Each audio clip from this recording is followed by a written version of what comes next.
And good morning. It is a Friday edition of Glenn Clark Radio. I am Glenn Clark. He's Griffin, and back with us, the birthday boy, 44 years young. Stan the Fan Charles is back with us in the studio. It's good to see you, sir. Good to see all you guys again, and to meet Carson Weekly. Carson Tri-Weekly for the next couple. Tri-Weekly. Tri-Weekly because he's been in 3 times a week during the course of the winter break that he's been home for. Well, that's certainly better than Carson Cry-Weekly. That's better. Much better than that. Stan, happy birthday, my friend. Thank you, buddy. You know what I got for you? You're Speaker of the House. Congratulations! Yeah. And I have for you a $25 gift card to Glory Days Grill. Oh, my goodness. Look at that. Oh, my goodness. Look at that. And I'm not even going to force you to spend this one on Carson. Right. This one can just be for you. This one I can hold on to it till I lose the next bet. Correct. 100%. I'm hopeful by the time I turn 72, January 6, 2024, Yes. that we have a Speaker of the House. I hope that's the case as well. Although credit to the a lot of people crush the red team for not going after George Santos more. I think they're doing an amazing job of trying to prevent him from becoming a congressman. I got to be honest with you. Yeah, they're doing a really incredible job of trying to prevent that from happening. All right, Stan is here. We got a lot to do on a Friday edition of the show. Coming up in a bit, Rocky Boiman, our friend from out at WLW in Cincinnati, former NFL linebacker. We'll chat with him about, obviously, the game on Sunday. Of course, the situation, it has been quite the week out in Cincinnati. Did he used to work for WKRP? I don't know if he was there for the infamous turkey drop. I'm not sure. We'll have to look in to see if we can find out if he thought that turkeys could fly or not. We'll preview the Ravens side of it. Our buddy Bo Smolka, PressBox Ravens beat writer. Later on in the show, we're going to meet new Navy football coach Brian Newberry, who, of course, was promoted from defensive coordinator to replace Ken Niumatalolo. Stan, today's show is brought to you by the Baltimore County Police Department. They are hiring. They are looking for folks who are ready to transition in their life to a different path. Perhaps you're a young person. You're someone maybe even Carson's age. How about my age? You would not qualify. I don't think you would be a cadet. I think you would be an entry-level officer. I think Carson would be more cadet department. Okay. And salary started over $30,000, which is over $30,000 more than he's making from us. So that's right. It's definitely worth looking into. But then for you, Stan, yes, you got to pass the agility test. I don't know how agile you're feeling at the moment. I'm still pretty agile. Can you tell me what's involved? I passed it. I had to run a mile and a half in. Okay, I'm out already. All right. It doesn't matter what time I give you. I could walk a mile and a half. What if I said 13 hours for a mile and a half? Oh, I could do that. All right. Well, unfortunately, it's 13 minutes. So 13 minutes. no. All right. Well, if you could, yeah, or if you start training now, I actually probably could do very slowly.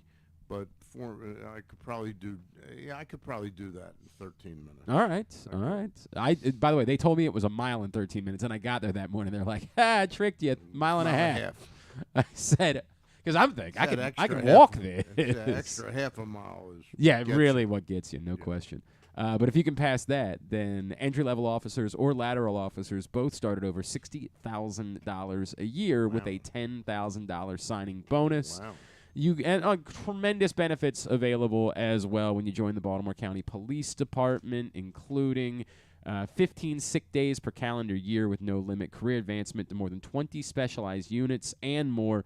Find out more by calling 410-887-5542 or go to joinbaltimorecountypd.com. Stan, have you been practicing your coin flips by chance? No, I have not been. Does anybody have a coin on them? Should we? I don't know if we should work. Nah, it's fine. We don't need to do that. Do you have a strategy whenever in your life when it's been coin flip time? Do you? Carson's got a coin. If we want a nice quarter right here. I remember a very funny story, and I've always laughed at this story tremendously. It involves a high school soccer coach, though, apparently at Pikesville. This is like 40 years ago, 50 years ago, and he was telling his team about the art of coin flip calling. And he said, if you flip a coin 100 times, 50 times it's going to come up heads, and 50 times it's going to come up tails. If you flip a coin 200 times, 100 times it's going to come up heads.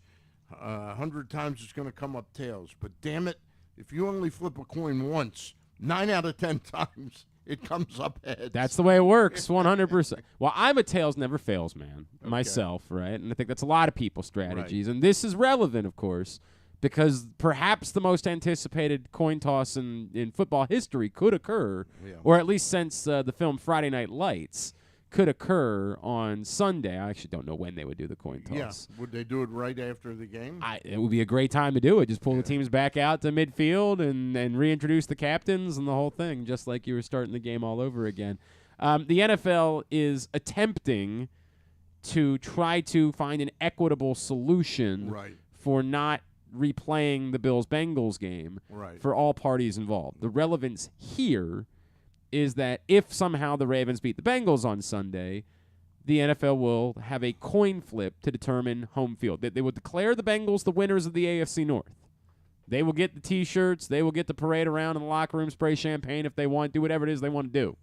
Even though the Ravens would have beaten them twice. Even though the Ravens would have beaten them twice, the Bengals will be declared AFC North champions. But there will be a coin toss to determine who would host a potential matchup should the two teams play against each other, which makes things all the more interesting because there's also a scenario where the Ravens could win the game on Sunday and lose the coin flip. Well, and not even get to the coin flip because if the Chargers were to lose on Sunday, then the Ravens would be the 5 seed, would not be playing the Bengals in the first round, and they would throw all of this out. Okay. The Bengals would go right back to hosting the Chargers in week 1 of the playoffs, and the Ravens would travel to the AFC South winner. I'm just going to be honest with you. First of all, the best news I could get day before my birthday is that DeMar Hamlin appears to be headed toward a normal life, and which includes good health. But I think the NFL is overreaching here, overreacting. I don't really think that there's going to be that many fans up in arms in Buffalo or anywhere, because you know that the Buffalo Bills, Glenn, are going to use this, win it for 3. Yeah, they're going to attempt to make it a rallying cry. And it is a very tangible to me rallying cry.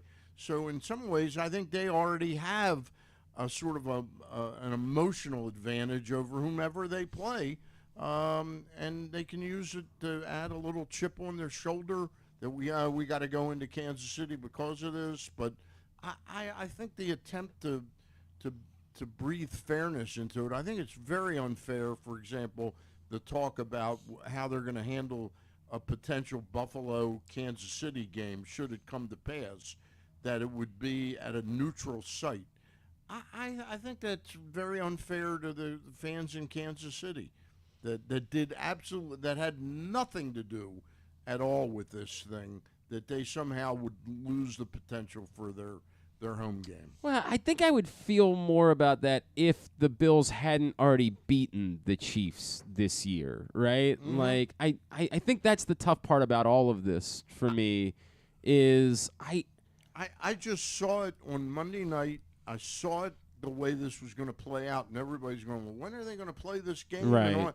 I said, they're not going to play the game. Right. They're just simply going to say this is such an extraordinary circumstance. Now, if you want to include this in the future, to say in the future should a tragedy like this occur, that this is how we'll do it. But to sort of go back in and try and make it right, I think you take away something really special from a championship game by playing it in a neutral site. I think there's an argument for that. I think that there is a strong argument for the home field advantage concept in the NFL playoffs has been very significant over the years. Like, I think that there is a point that you are making when it comes to that. That being said, I do actually applaud, oddly, the NFL attempting to figure out something other than just saying, well, shucks, we tried, guys, and it just didn't work out. I applaud the... Hang on one second because we got to turn your mic back on. Yeah, okay, go ahead. You know what would really be a real statement of sportsmanship would be if the Kansas City Chiefs said, you know what, we're gonna do something... unprecedented. Unprecedented. We're going to voluntarily give up the home field advantage.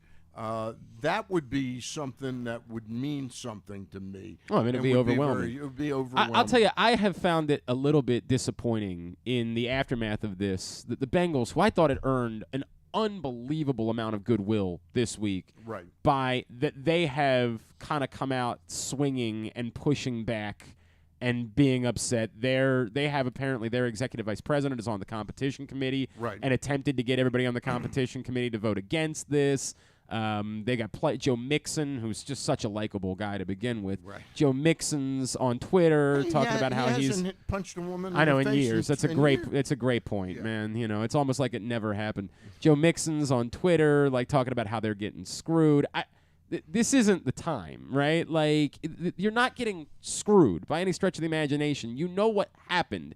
You might not like it, but there's a big difference between saying, you know, we don't like this and we wish it wasn't this way versus trying to suggest that this is some sort of conspiracy to get you. Like, there is the one thing that I've kept saying all throughout the week. I'm going to be willing to use an unbelievable amount of grace when it comes to this because there isn't an answer. There's no correct. You and I talked about this yesterday. The part that's difficult for the Bills is we went through all of this and you're taking away home field advantage from us, and on top of everything else, you're going to take away home field advantage. No one can feel whole in any of this. Do I think it's perfect? Absolutely not. It's definitely not perfect. The only perfect scenario would be having been able to play the football game on Monday night and having a winner and knowing what it is that you're supposed to do. Given the extraordinary nature of it, in a weird way, I applaud the NFL for an attempt. It's not perfect, but it's an attempt to say, what can we do to try to be equitable in these circumstances, to try to consider the possibility that either of these teams could have won this football game on Monday and do something that can benefit them. Nobody's going to be fully happy. Nobody wins in this process. There's nothing that comes out of it. To your point, absolutely, the league has to take this and attempt to learn from it moving forward. They 100% in future years have to consider, you know, as we talked about yesterday, something into rules an extra week at the end of the year or in the middle of the playoffs, something like that. I think a lot of people have said it's not good to put a bye week at the end of the year because then you have the team that gets the bye having 2 weeks off, and nobody really wants that. Right. So maybe the week that you build in is between the divisional round and the championship games, and this is what the NFL's always kind of wanted anyway, is to back the Super Bowl up so it would be on President's Day, so that most people have off the next day, not us, but schools and government and all that have off the next day, so it'd be better for them. I hope the NFL will learn something from this, right? Like, I hope that's the case. I still don't know why they were so opposed to getting rid of the bye week between the Super Bowl and the championship games. The pushback about the idea of the Bills going back to Cincinnati has been weird to me. There was a scenario where that could have happened in the playoffs. That's pushback has been odd to me. Like that we don't want to go back to where this happened. Like, well, at some point you're gonna have to. Like, I mean, that's the way this goes. Like, at some point that's going to be the case. I don't know. I don't love it. I'm not trying to suggest that it's brilliant, but I think it's I do like you. I give them credit for trying to say, hey, this isn't exactly fair, but I think looking for fairness in the light of an extraordinary circumstance like this, I think the fairness is that Damar Hamlin's going to be okay. That's Damar Hamlin's health, obviously, is 100% the only thing. I mean, that to me trumps it all. Seriously. There's no question about that. And it was emotional yesterday. For someone that, again, the overwhelming majority of us had never heard of before this week. Right. But the way that this person I had him on my fantasy team. Oh no, Stan! This is all your fault. He's a great running back. He's a tremendous running He's definitely back. not that. Not that at all. I was emotional, like reading all of this yesterday, listening to the press conferences yesterday. Sean McDermott was really it was incredible. Yeah, he showed a great sense of what being a leader is, you know. And knowing how many heroes were involved in this circumstance, just absolutely spectacular. The truth be told, I don't think that the Ravens side of this is much going to matter at all. Right. I don't think they're going into Cincinnati and beating the Bengals on Sunday. No, I don't. The only question is, did it change at all their strategy for Sunday's game? Were they essentially prepared to mail it in on Sunday, and now that there's at least the chance of hosting a playoff game? Right. Like I had presented the scenario the last couple of days where even if Calais Campbell was ready to return, maybe you don't have him play on Sunday. Right. Maybe you just say, not worth it. We got nothing to gain here. Let's not put him back out there. Where now you just wonder if the idea of this coin flip is enough that you say, well, we got to go out and we got to try. We at least have to try to win this game. The bigger question being, who's going to be the quarterback? Because Tyler Huntley still hasn't even practiced this week. So they might be left with Anthony Brown playing quarterback one way or the other. And if the Bengals are trying, I just don't see a scenario where the Ravens are going to Cincinnati and beating the Bengals. I don't think this is going to end up mattering, but it probably means you at least have to go attempt to win the football game until a point at which you realize you're not winning the football game, and then maybe you get your guys off the field at that point. Let's go out to Cincinnati next. Our buddy Rocky Boiman, former NFL linebacker, is going to join us. We will chat with him about the week that has been. Don't forget, we still have great offers for you. If you go to PressBoxOnline.com/offers for signing up for sports betting, offers like $100 in free bets from Barstool after placing your first $10 bet, or up to $1,500 in risk-free bets from Caesars. Time's limited to get the best offers from all of the sports books. Go to PressBoxOnline.com/offers and sign up today. Stan the Fan is here. And a happy birthday to Stan the Fan. It is a Friday edition of GCR. Gambling can be a fun and entertaining experience, but there are risks involved. If you're planning on betting on the game at the casino or on your phone or computer, know your limit, stay within it. Set a budget and a time to stop. Remember, gambling isn't a financial solution, and it doesn't mix well with alcohol or drugs. Know the risks and have a plan before you begin gambling. For free and confidential services, call 1-800-GAMBLER 24/7 or go to helpmygamblingproblem.org. Experience the best in Kamado Grilling, a complete outdoor cooking appliance. The Ginsu Kamado Grill allows anyone to sear, grill, bake, and smoke all types of food. Designed for efficiency and function, the Ginsu Kamado Grill upholds the enduring legacy of the iconic Ginsu brand. The Ginsu Kamado Grill is perfect to cook all year round, is great for parties, and ideal for tailgating with your friends. Reserve your Ginsu Kamado Grill today at ginsugrills.com and get $100 off on your pre-order when you use the promo code TAILGATE. That's ginsugrills.com. Reserve yours today.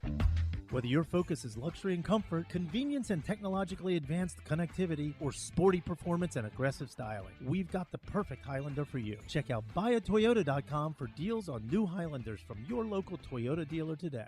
Looking for some excitement in the new year? Laurel Park has plenty of live horse racing events to spice things up this January. The much-anticipated winter meet kicks off on January 1st, plus we've got special MLK holiday racing on Monday, January 16th, and the Winter Carnival Stakes on Saturday, January 21st. Winter may be cold, but the racing at Laurel Park is hot. Learn more about upcoming January events by visiting laurelpark.com.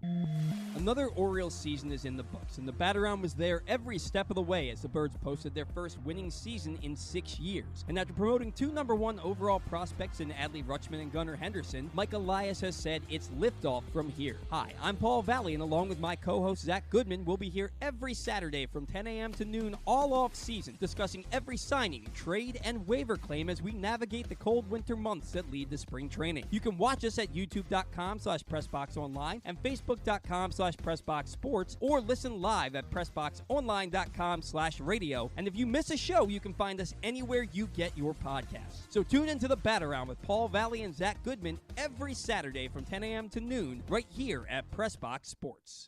It's the perfect time to sign the young basketball fan in your life up for a membership in the Retriever Kids Club. It includes free youth admission to all regular season UMBC home games, plus a t-shirt and a drawstring backpack. Membership is only $35. It makes a great gift. Visit UMBCRetrievers.com/Kids Club for more info. Membership is available for kids 12 and under in the Retriever Kids Club. Again, UMBCRetrievers.com/Kids Club.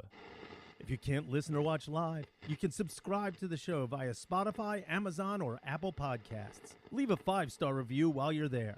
Or, if lying isn't your thing, We'll take a 3.5-star review, too. Hey, speaking of good news related to Damar Hamlin, the good news continued this morning. The breathing tube has been removed entirely. He is breathing on his own this morning, and apparently is doing so well that he is on FaceTime addressing the team right now, which is really unbelievable. I mean, like, truly incredible from where we were to where we are in a very short amount of time.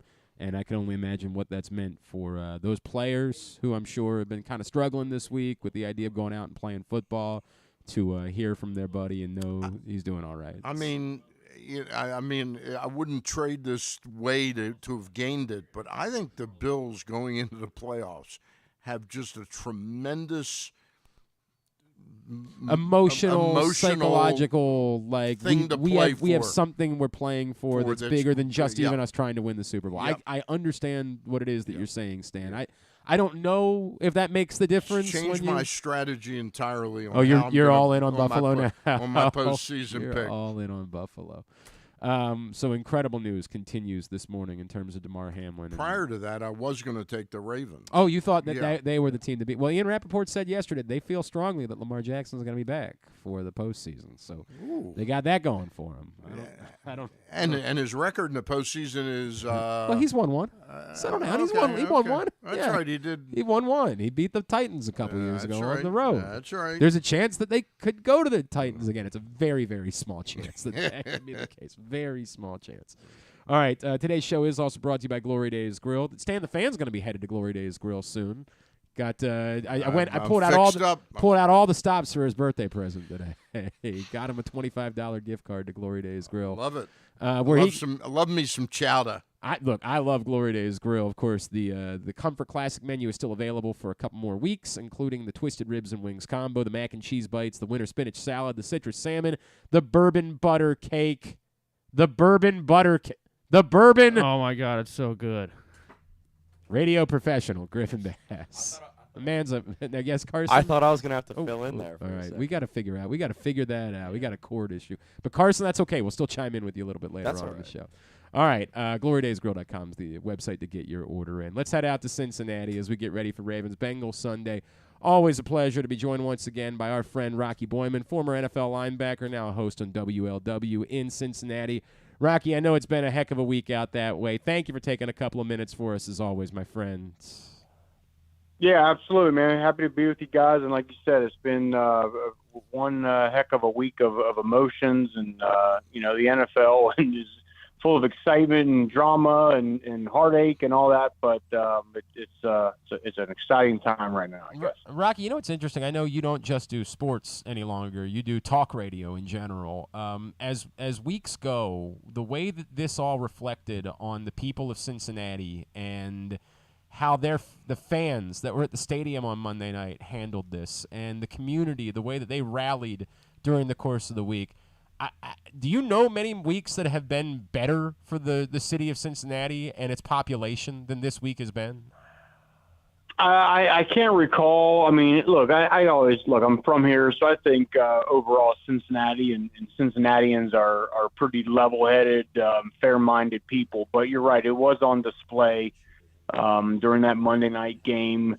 You don't know for sure, but you could see some fan bases, booing and, when's the game going to be played, all that sort of stuff. But, I mean, that stadium, Paycor Stadium, went from the most electric environment I've seen for a Bengals regular season game maybe ever, right, with the light displays and the this and the that and the fireworks, and then like an hour later to a very somber tone, but fans were very respectful.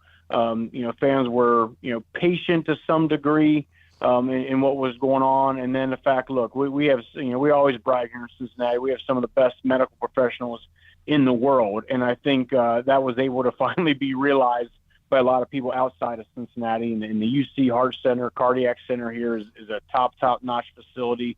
And just the fact that, also – I think Bengals fans were proud of the leadership that Zach Taylor and Sean McDermott took, together to, because it seemed like once those two came together, there was no inclination at all this game was going to be played. Those two really took charge, took leadership there, and said we're gonna, we can't focus on a football game right now. The focus goes on Damar Hamlin. So all that together, you're absolutely right. It was a very good week to be in Cincinnati. Rocky, Stan and I were just talking about how emotional we've been the last 24 hours, and we had never heard, we knew nothing about Damar Hamlin until Monday night. But, these developments in the last 24 hours, and now this morning him breathing on his own and addressing the Bills over FaceTime, we don't care at all about the Bills. We don't, but yet, legitimately, right. I have found myself so truly moved to tears this week by all of this news. How has it been for you guys out there, just knowing the true miracle that unfolded on this field? I think what in general we lack in society is really just any sort of desire to understand someone else or have empathy for someone else, right? We're always at each other's throats, whether it's sports, especially politics, all this, right? We're a very fractured society. So it's wonderful when you see a collection of people, of Americans, come together and actually be behind a cause together, right? Put all differences aside. Like you said, I didn't know who Damar Hamlin was. Most people in Cincinnati didn't know who he was. But the fact that everyone came together in support of him, and again, in a world that's so divisive, in a world where we seemingly can't agree on anything. I mean, literally anything. It seemed like everyone agreed that, right at that particular moment, and as it continued through the week, that, football wasn't as important. A game wasn't as important as the health and safety of Damar Hamlin. And I just thought it was really cool. And you just wish America could have more moments that, that bring us all together, that even, weren't tragic, but, I guess in a way it kind of, helped bring people together. And I think the fact that Damar Hamlin is doing so well right now is a very, very good thing. Rocky, I just wanted to ask you, my name's Stan Charles, by the way. I co-host on Fridays with Glenn. I wanted to ask you, you've been around sports long enough. What type of, I know the NFL is trying to come up with some kind of fair solutions to something that's going to be the byproduct of what happened in canceling this game. But could you talk to the emotional edge that the Bills may possess over any of the other teams in these playoffs? Yeah, because it's funny because, 48 hours ago, I think the situation with Damar Hamlin would have been a major disadvantage. I think people are still, players would still be wrapping their heads around what's going on. And I said this all week, as a player, you're in the back of your mind, you're somewhat prepared to see, a broken leg on a field. I've seen that. You're somewhat prepared to see dislocated, joints. You're somewhat prepared to, in the back of your mind, that you may see a neck injury and a stretcher comes out. You're not prepared as a player or a teammate to see, CPR get delivered on your buddy for 9.5 minutes. That's just not something you're, so it kind of shocked everyone, and I think put him in a horrible state. But now, with the news we got yesterday, from the two UC doctors, and then, oh my God, the greatest story ever. You couldn't write a better script. That, the first questions he asked on a written down was, did we win the game? Right. So you had that. The doctor talked about the neurological function was in a good place, and now today getting removed off the breathing. I think all that, I guess, is a long-winded way of saying I think that puts the Bills in a very, very good mindset. 48 hours ago, terrible. Now I think they're saying, hey, man, our buddy is going to pull through this. Maybe our energy and the way we play and present ourselves in this game this weekend and moving forward can be even further energy to help him out. So in that regard, I think it could be an advantage for him. Rocky Boiman from WLW in Cincinnati, former NFL linebacker, with us here on GCR. Rocky, obviously this creates a complicated situation for all parties involved now, should the NFL indeed give final approval today to this new plan. And it starts with Sunday in Ravens-Bengals. I was convinced as of 24 hours ago the Ravens probably wouldn't try all that hard in this football game on Sunday. Now I think they have to try because there's at least the chance that it could lead to a home playoff game. I'm not really sure how much that's going to matter given how they've been playing and how the Bengals have been playing of late. But on the flip side, we've seen a couple of tweets. We've seen some Bengals folks that maybe aren't thrilled with these scenarios. Does this put a bit of a chip on the shoulder of the Cincinnati Bengals going into this? Yeah, I think it certainly could. And look, this is now the reality of just life, for better or for worse, is setting in, and people are worried about, hey, how does this affect me? And fans are, going to be upset if there's not a home playoff game and all that sort of thing. I think that's just reality, fortunately or unfortunately. But I think I think the Bengals are right now are obviously playing very, very well. So, and I talk about this a lot. I think I remember as a pro player, you play so many games and it can kind of be monotonous. You got to almost find ways to artificially fire yourself up, right? Mm-hmm. You can, you got to, that's why coaches will find a sound bite from someone on the other team and put it on the so-called bulletin board material. If you got to find a way either, realistically or artificially to fire yourself up, I think that's a good thing. If the Bengals can say, hey, this is kind of BS and here we go again, the NFL and old Cincinnati, if we were Dallas, they wouldn't be doing this to us. Yeah, maybe there's some sort of advantage you can get. And I think as a player, you use whatever it takes to get yourself ready to put your best foot forward. The reality is, of course, the Bengals are playing unbelievably good football at this point. Yes. And we kind of get away from that. Once upon a time, we saw the Bengals in Baltimore. They didn't look so great, Rocky. Like, it was not a particularly good team. What changed? What has clicked? And what makes them such a threat, not only this week, but going into the playoffs? So, sorry, go ahead, can I add to that? Or was it just simply that the appendicitis operation that Joe Burrow went from, created rust early in the season? Yeah, I can hardly hear you there, but yeah, I think you're talking about the rust of Joe Burrow with the appendectomy. I think there's a lot of factors that have come together, and the first one being, look, there was the addition of 4 brand new offensive linemen to this team, right? And that's something the Bengals organization needed to address, and they did. They went out, they spent some money, and they got Alex Kappa and Ted Karras and all these guys, and Lael Collins. But I mean, anybody who knows anything about football knows the offensive line is the one position group that requires the most continuity and the most partnership and teamwork. You got to know where the other guy is. With nonverbal communication, that takes reps. And then we live in a world where no one plays in the preseason anymore. And myself and others were complaining about that. Like, look, we got these new guys, and how come we don't play them in the preseason, and then they look terrible early. But maybe you got to give some credit to Zach Taylor for saying, hey, look, man, we're looking at this from a long-term kind of view, and we know we'll have the time to get better and not peak too early. So, yeah, so I think what you're seeing is finally these offensive linemen have come together, even though Lael Collins is no longer playing, and Akeem Adeniji is going to be at right tackle. So that, and then you're seeing Joe Burrow, the rust gets shaken off, and I mean, he is just now that guy we saw this time last year that his decision-making is just out of this world. I mean, he knows where to go with the ball, and he knows where to go with it right now. And that's the thing that separates him from most of the other quarterbacks in the league. So you got that, and then you got a defense that, despite not having probably any household names on it, right? I mean, go ask the average fan in some other city and who's the best player on the Bengals defense. They might not even know, right? There's no Myles Garrett on this team or anything like that, but they're statistically and otherwise, this is a very, very good defense. So I think all those things have come together. They're riding some momentum high, and they're playing very well.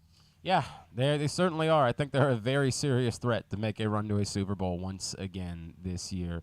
Rocky Boiman, of course, you can follow Rocky on Twitter. It's at RockyBoiman50 is the way to do it. Rocky, anything else going on in your world? I know you're often writing books and doing things like that. You got anything else we can plug for you? You got a feel about the championship game on Monday night, maybe? Well, I mean, my book, that's been out 2 years going on now, but it did very well, and you can still pick that up and all that. But in terms of the championship game, first of all, it's almost, I feel like, and I don't know if it's just because here in Cincinnati, because of how close we were to the DeMar Hamlin situation, but I don't know if it's this way outside of here, but I feel like there's no buzz for this national championship game right now. And I hope that changes, because I think it could be a really good matchup. I mean, you got, TCU, who's I think 6th in college football in scoring. We're at the top most of the year.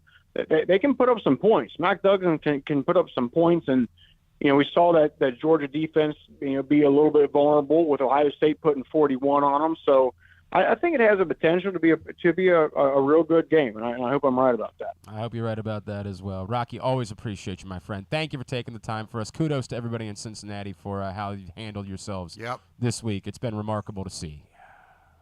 Very good. Glenn, guys, thanks so much. We'll do it again sometime soon. Question. Thank you. Thanks, Rocky. Rocky Boiman from out in Cincinnati checking in with us here on GCR as we get ready for Ravens-Bengals on Sunday. And now, did he play for Cincinnati? Never played for the Bengals. Never played Who for the did Bengals. he Played play for the Titans for the bulk of his career. I'm trying to think. He played a couple other places during the course of his career, but never played for the Bengals. He's just from Cincinnati. That's the reason why I ended up back home.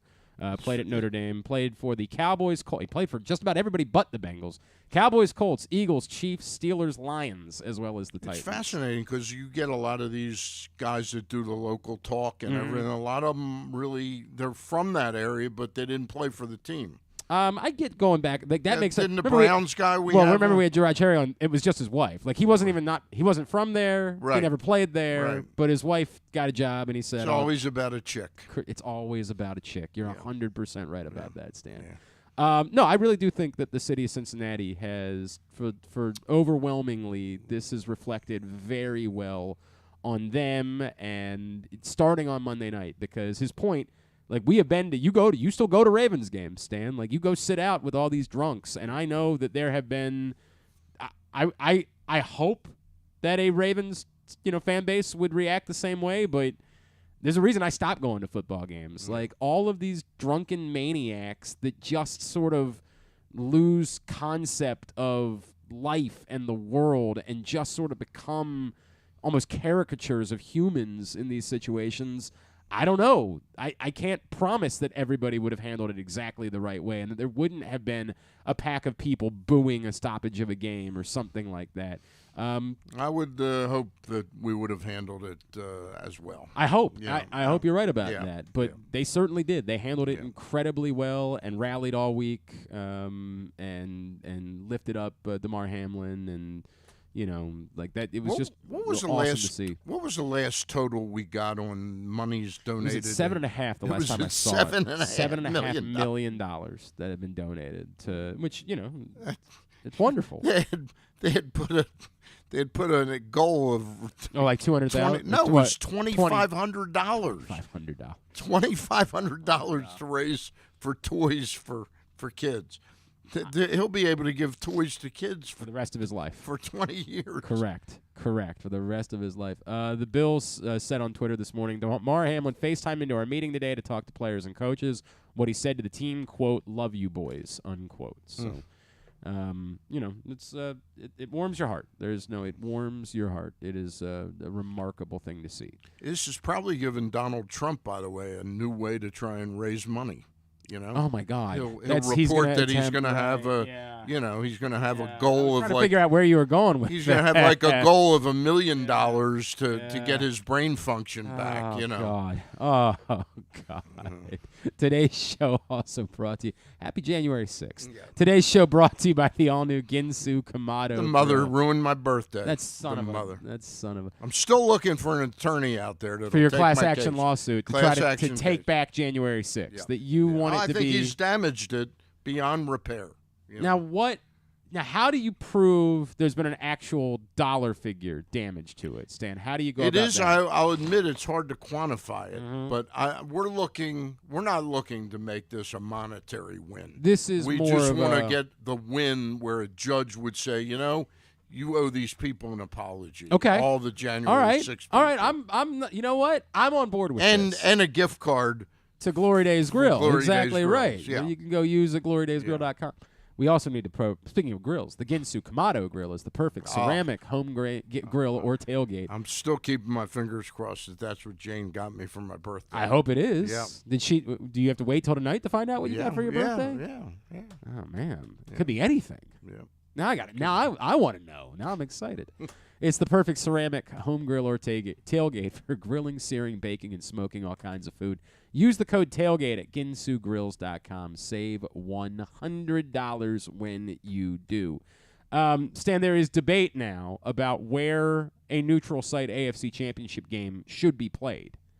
How about in Baltimore? You say that's the place to do it. Well, so this is the debate. The debate is, should you – apparently they reached out to Detroit. Detroit's not available. They can't – of course, Detroit wants – I'm sure Robert Kraft will do it. I'm sure Robert Kraft would do it. The debate seems to be centered around, should a neutral site AFC Championship game be played indoors or outdoors in the elements, right? Like that this goes to it should be outdoors because Buffalo or Kansas City probably going to be cold in January. Be cold in January. Or even Cincinnati if they were to be involved. How about in Lambeau Field?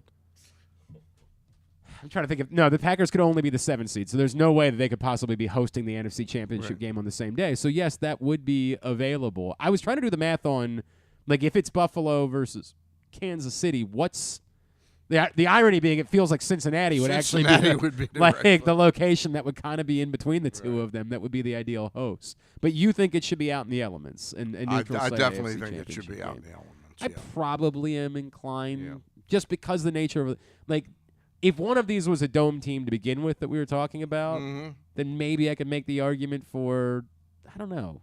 But Minnesota's a dome now, right? Yes, Minnesota yeah.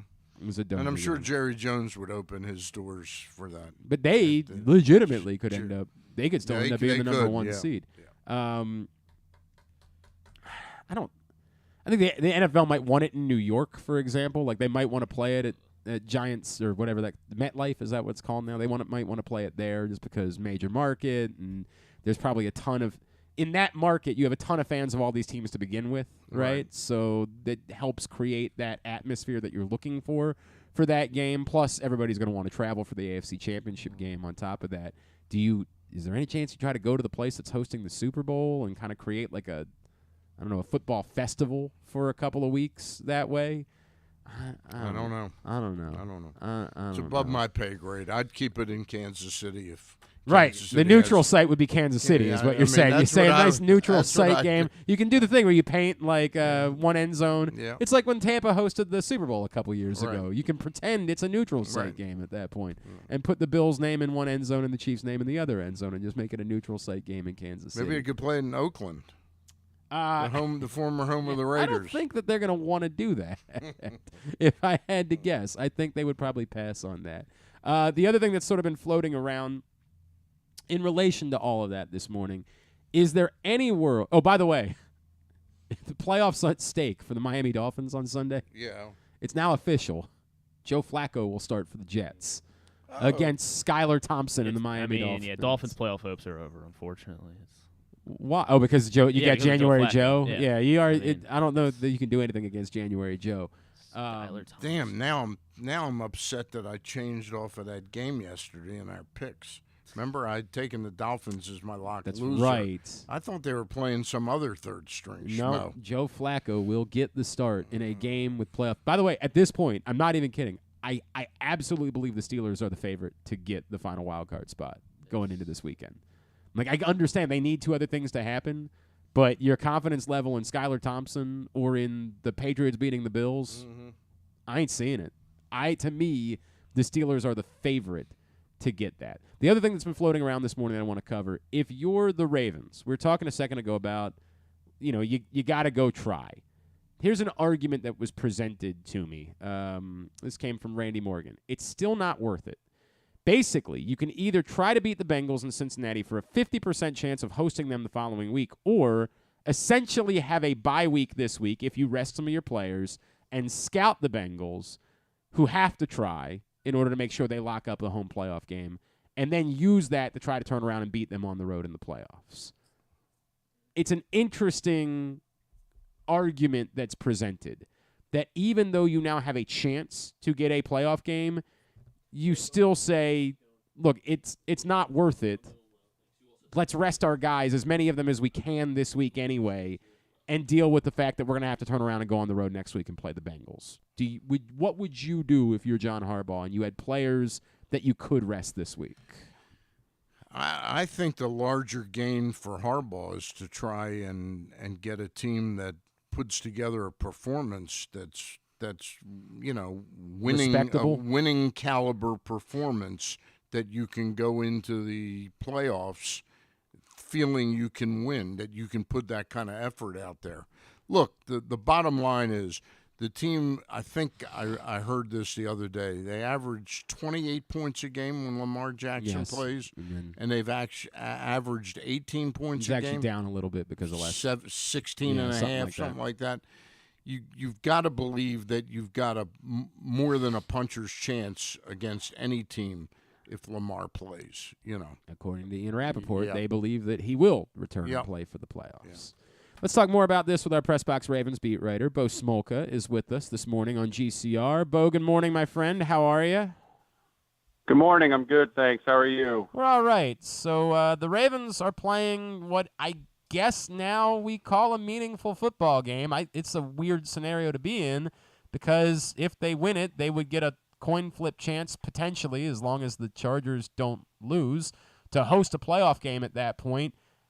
How do they approach this week? We know that there's enough of a problem with the quarterback situation, not just Lamar and Tyler Huntley, but do they rest guys this week? Do they have to go out and try and attempt to win this game? Like, what do they go about doing now, knowing that there is some meaning to this game? It's really tricky, right? I mean, I think I just caught the very end of what Stan was saying, and I think that's a good point. I think, especially on offense, this team needs to know that they can function. Yep. And I think they need to try to put together a good offensive game. If you rest your offensive guys and you go out and lose a 30-3 stinker, I don't know what that does for you leading into the playoffs. I don't think you can just say Lamar Jackson's going to come in and boom, switch turned, and we're good to go. I think they need to find some sort of rhythm on offense somehow. And I don't know if it's there, quite honestly. But I think that's the approach they need to take. And it is tricky because, there's still a goofy chance that they could host a game in the playoffs, and they have that going for them. At the same time, if you were to play this game and, say, lose Marlon Humphrey for the playoffs, are you saying, wow, that was just a mistake to play him in that game? So it's a tricky thing, but especially on offense, I think this team needs to try to find some rhythm and something. So I'll ask the immediate follow-up question: Can you do that if you have to start Anthony Brown at quarterback on Sunday? Well, I know there's another question, right? I don't know. I don't know if you can do it if you start Tyler Huntley. That's quite fair. Honestly, yes. They haven't done it yet. They haven't done it in 4 weeks with Tyler Huntley. So and I think in the end, though, ultimately, whether Huntley or Anthony Brown starts, I think this team, to beat the Bengals in any situation, they need like 4 or 5 sustained drives led by their running backs. That's who they are. That's what they want to be. They're best if Joe Burrow's on the sideline, and that's got to be their game plan regardless. So whoever the quarterback is, I think that's how they potentially try to attack this game and try to win the game, is going to be by running the ball. So I don't see a situation in which Huntley or Brown would be asked to throw it 30 or 40 times unless they're down by 20 points or something, which could happen. But I think I think what they need to do to try to win the game is run the ball. Bo, we've heard starting yesterday this whole discussion of the NFL trying to create some fairness here by playing the potential Buffalo-Kansas City game, should it come to that, in a neutral site. The coin flip, if the Ravens are victorious this week, to decide who would host a home game between those teams. Do you think that's just overkill by the NFL, that everybody there's not like a clamoring for fairness here to begin with because of the extraordinary circumstances surrounding the cancellation of that game? Well, I just think that they're looking for the best case scenario, given that they're going to cancel the game. And I've heard fans from literally every of these cities complain about it, which tells me that it's kind of fair. As someone else said to me last night, no one's happy, so it must be pretty fair. But I also will say, in my mind, I think they could have easily done away with that bye week between the Super Bowl and between the division conference championship games and the Super Bowl, and played that Bengals-Bills game. They had a week of wiggle room, and they chose not to use it, and that's their choice. But that was another way they could have done it, and that way that everyone would have played all the games. There would have been a home team for the for the conference championship game, no matter what. because I think that's the way it should be. I mean, I don't know. I think it's kind of weird to have, say, the Chiefs and the Bills play in Indianapolis or Atlanta, wherever that game might happen. I just think that's wrong. So if it were me, I would have liked the idea of bumping everything. Play this week, fine, but then find that wiggle room and add that. Maybe make a week 19 that's just the Bills-Bengals game. Now they would argue, wait a minute, then every other team got a bye when we didn't. Okay, there's no perfect solution. But in that solution, everyone plays the same number of games, and the conference championship game is at a home venue, which I think it should be. That part, Tanner brought that up earlier. Bo Smolka's with us here on GCR. The part where you're getting a neutral site AFC championship game, I do agree. Like, that's a bummer. It's not what it's supposed to be. But yes, to your point, Bo, there's no way to win for everybody here. And in a weird way, I kind of applaud the NFL's at least attempt to find equity somehow in all of this. Like, it would have come off very NFL to me for them to just sort of like shrug their shoulders and say, well, there's nothing we can do, and not even attempt. I actually applaud their attempt. Can you guys? Well, I'll say this: the interesting thing. And I know Florio with Pro Football Talk had mentioned something last night, I believe it was, is that it's actually in the NFL manual this year for a situation like this. And it basically says you just go by winning percentage. Right. And so that's why the owners have to meet to approve this change, because there already is something in place for this. And according to what's in place for this, you just go on the games that happen, and that's that. So the NFL is looking at this in a way and saying, well, maybe this is a little more fair, but it is interesting that they have a situation in writing for this exact situation, and now they're decided they want to change that. So I found that to be very interesting. Can you guys imagine what that week would be where you were kind of anticipating a playoff Saturday and Sunday, and now you've got a week that they have to move everything around. The networks have to move all this advertising money and what games, and then you got this dud weekend that's got one game that needs to be played on, I mean, it is a pretty exciting game. Like, it is a game that we'd be looking forward to. It was a game that all of us were sitting. It's not Atlanta, New Orleans. I love that first Saturday. Stan, clearly the NFL agrees with you, because they obviously didn't take it. I guarantee you that discussion happened. Yeah. And they said, you know what? No, that's, of all the solutions, that's not the best one. Right. And that obviously is how they came to that decision as well. Bo wrote at length about Roquan Smith in the new print issue of PressBox, which is our great article. Best of 2022 issue of PressBox, which you can find right now at your neighborhood Royal Farms, any of the hundreds of locations around town, or read it all at PressBoxOnline.com. Bo Smolka with us on GCR. Bo, if I can move away from the discussion of the games and look at the Ravens season, how much has Lamar been damaged by this season? And how much more difficult is it for the two sides to thread the needle that will make him a Raven for, the next 7 to 10 years? I think it's made everything more difficult. I think it's made that more difficult. And let's face it, if the Ravens had any designs on franchising him and then trading him, which is something more and more people are saying. Right. Well, his trade value has probably never been lower than it is right now. So that makes a lot more complicated. And now when the two sides sit down to talk, sure, it's going to be testy, because now this is 2 years in a row he's missed the last 5 games of the season, and availability is an issue. And to be blunt, he wasn't playing that well when he got hurt. Yep. And so, I just think it does complicate things a lot. And I know if I'm Lamar Jackson's camp, you're still trying to get the kind of money you were talking about getting before. And if you're Eric DeCosta in the Ravens camp, you're saying, well, wait a minute, that's not the play hasn't validated that. So, and again, as if they were to try to tag him and trade him, which I'm not sure is a possibility, then that's also dicey now, because you look around and other teams are like, well, they're not going to give what they might have given a year ago or 2 years ago or 6 months ago, because his value is not as good. It's made things very complicated. One other question regarding Lamar in that situation. Do you think that his hiring somebody to handle negotiations now may even be more important to him now than it was 2 years ago or a year ago? It's a good question, and probably so. But I mean, it's certainly a complicated situation, and Roquan Smith doesn't have an agent either, for that matter. Now, he's not quite as tricky a situation maybe as Lamar Jackson, but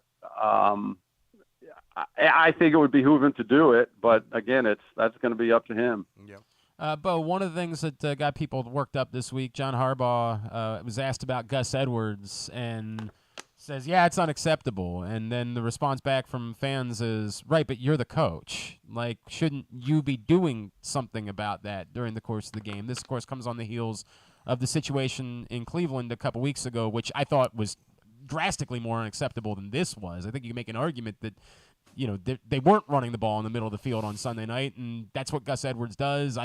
The Steelers kind of took that away on Sunday. But just what do you make of all of this conversation about John Harbaugh's role? Like, it's easy for people to say, well, that's on the offensive coordinator, but where John Harbaugh's role is in not turning around and saying, we screwed up, but having the responsibility to say, I need to be involved as the head coach and do something about it in the midst of a game. Yeah, it's interesting. I just feel like there have been a couple times this year, that being one of them, where it's just like it's very evident that there's some dissatisfaction with Roman. And John Harbaugh is not one to really ever throw his guys under the bus ever.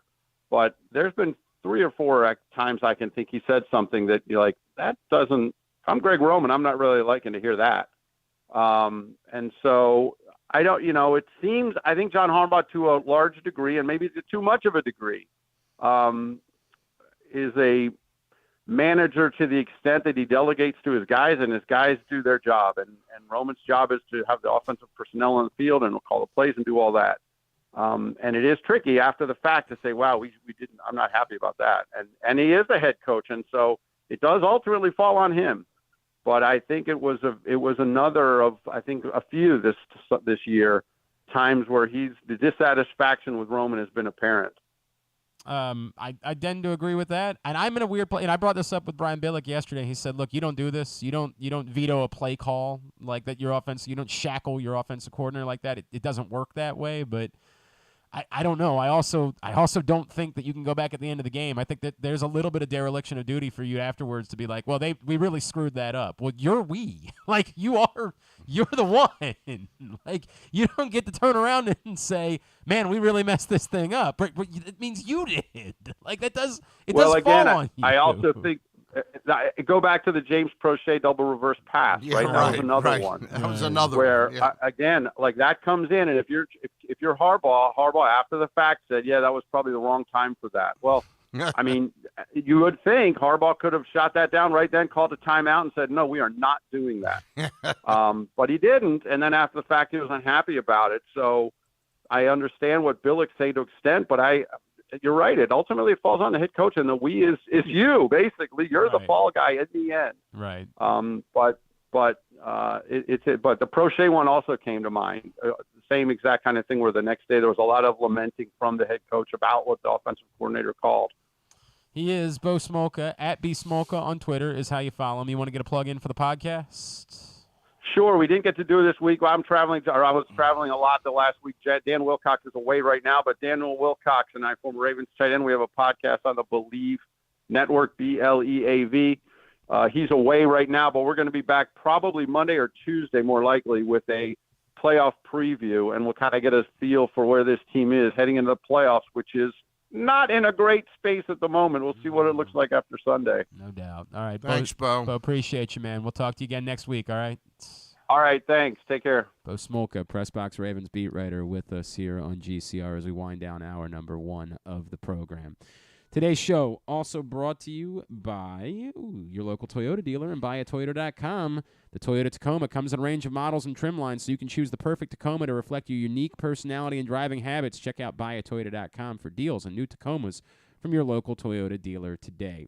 Stan, it's been a couple weeks since we've had you in here, so when we come back in, I want to talk about the fact that nothing's really changed on the Orioles front. I just want to discuss that a little bit. Wait a minute, they hired Cal Perry. Right, there is that. They got a Cal Perry, who apparently is not a big fan of the owner of the baseball team. as we found out in the days afterwards. A reminder, maybe scrub your Twitter account. Maybe make it private when you get a big job, something like that. But we'll talk. We can talk about it. We'll talk about all that. Plus, before the end of the hour, Brian Newberry, new Navy football coach, is going to join us. That's all on the way. It's Glenn Clark Radio. The latest edition of PressBox is available now, and it's our annual Best Of issue. On the cover, we recognize Orioles catcher Adley Rutschman as our 2022 Mo Gabba Sports Person of the Year, and he sits down with us to discuss how his arrival in Baltimore was simultaneous with the Birds' turnaround. Also inside, we recognize the top people, performances, and moments of the year throughout the local sports scene. PressBox is available for free at over 500 area locations, including 60 Royal Farm stores, and you can always find the entire edition as well as the best daily coverage of the Orioles, Ravens, and Terps at PressBoxOnline.com. Looking for some excitement in the new year? Laurel Park has plenty of live horse racing events to spice things up this January. The much-anticipated Winter Meet kicks off on January 1st, plus we've got special MLK Holiday Racing on Monday, January 16th, and the Winter Carnival Stakes on Saturday, January 21st. Winter may be cold, but the racing at Laurel Park is hot. Learn more about upcoming January events by visiting laurelpark.com. Come experience Maryland's #1 sportsbook this NFL season at the FanDuel Sportsbook at Live Casino and Hotel, the ultimate place for any sports enthusiast. Take advantage of our 24/7 kiosks, massive video screens, and watch all the action from the best seat in the house. With more money paid out than anyone around, make every moment more at the new FanDuel Sportsbook at Live Casino and Hotel in Hanover, Maryland. Please play responsibly. Gambling problem? Please call 1-800-GAMBLER or visit mdgamblinghelp.org. The weather outside is really unpleasant, so it's time to warm up with some comfort classics this winter at your neighborhood Glory Days Grill. Try the Twisted Ribs and Wings combo. It's 2 full pounds of meat, the mac and cheese bites, Mr. Richards meatloaf, the citrus salmon, the winter spinach salad, and for dessert, here's internet radio personality Griffin Bass to tell you about the bourbon butter cake. Oh my God, it's so good. Pair it with a blood orange bourbon cider or a devil's backbone cranberry smash. Place your order now at glorydaysgrill.com. Glory Days Grill. Great food, good sports. That first sip. That first bite. Start your day off right with a delicious breakfast at Royal Farms. Choose from a fantastic selection of fresh Royal Farms breakfast sandwiches and top it off with a rich hot cup of the freshest coffee in the world. At Royal Farms, breakfast is available day and night. It's the freshest breakfast in the world. Real fresh, real fast. Royal Farms. Stan the Fan here, welcoming back one of my favorite sponsors, the Costas Inn. And everybody around Baltimore knows the Costas Inn is a great place to go and grab crabs, steaks, salads, soups, whatever's on your mind to eat in person. But did you know that the Costas Inn has upped their game? They are now one of the premier takeout places in Baltimore. Give them a call now to order your food, 410-477-1975. That's the Costas Inn over 4100 North Point Boulevard. Tune in to Simply the Bets every Tuesday and Weekend at Bookies every other Thursday at 11:40 a.m. And if you really have nothing better to do, keep listening to this show too. Again, these offers that we keep telling you about, they're not going to last for forever. I know you've probably heard about them long enough that you're like, I'll get around to it. I'll think about it. You have signed up for sports betting in the state of Maryland using whatever service you signed up with. But you're leaving money on the table if you don't sign up with other offers. You don't have to play forever. You can take the free money, take the free bets, play those out, and then pull the money out and move somewhere else if you want. You're leaving money on the table in terms of sports betting. If you don't go to PressBoxOnline.com/offers, take advantage of $200 in free bets from DraftKings after you place your first $5 bet, or $1,000 in risk-free bets from BetMGM. Time's limited to get the best offers from all of the sports books. Go to PressBoxOnline.com/offers and sign up today. By the way, Carson has lost a lot in our picks contests. He begged out of this week's picks contest. Hey, wait, hang on. Let me let him defend himself. What happened here? Hold on. I did not big out. That's not what happened. Well, why didn't you participate in picks this week, Carson? Griffin texted me and said, "Hey, because I wasn't going to be there to do the picks." But you weren't here to do the picks the previous week. You were out getting a panettone. You know what? It's probably best that maybe. That sounds like you begged out after you lost a lot. That you were afraid of losing again. Is that not what that sounds like, Stan? So what it sounds like to me, Glenn. Yeah. I'd be lying to you if I told you it wasn't a factor. Yeah, I figured that was probably the case. In a row. Carson said, "I don't want to lose again. I'm out this much. week, so he will not have to worry about the pork and beans. What do we do? Pork and beans popsicle. Yes, correct for this week's loser. Stan the Fan. Yes, sir. Since the last time we saw you, yeah, the Orioles got their guy, Ryan O'Hearn.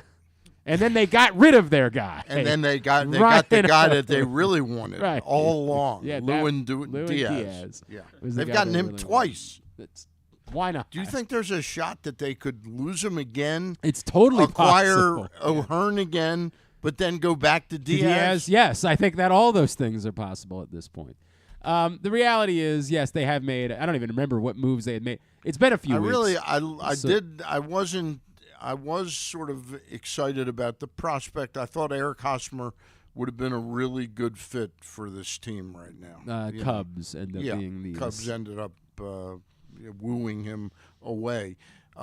There's another interesting player who had a really horrible 20 and a really horrible 21. Excuse me, a really horrible 21 and a 22 is Mike Moustakas. So he was just released. Just released by the Cincinnati Reds. And what he does that Rougned Odor really couldn't do, I guess, did Odor ever play third base last year? No. Like one time? But maybe. Yeah. But Moustakas can play second, he can play third, and he can play first. Yep. Yeah.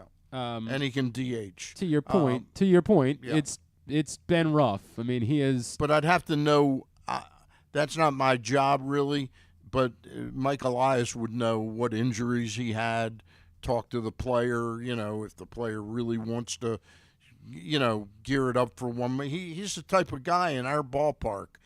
I think he could easily hit 12 or 15 home runs, So, yeah, okay. I'll listen to that. I'm not saying go out tomorrow and sign him. Right. But discuss it. There's not going to be 12 teams after Mike Moustakas. You would not think. Yeah. You would not think.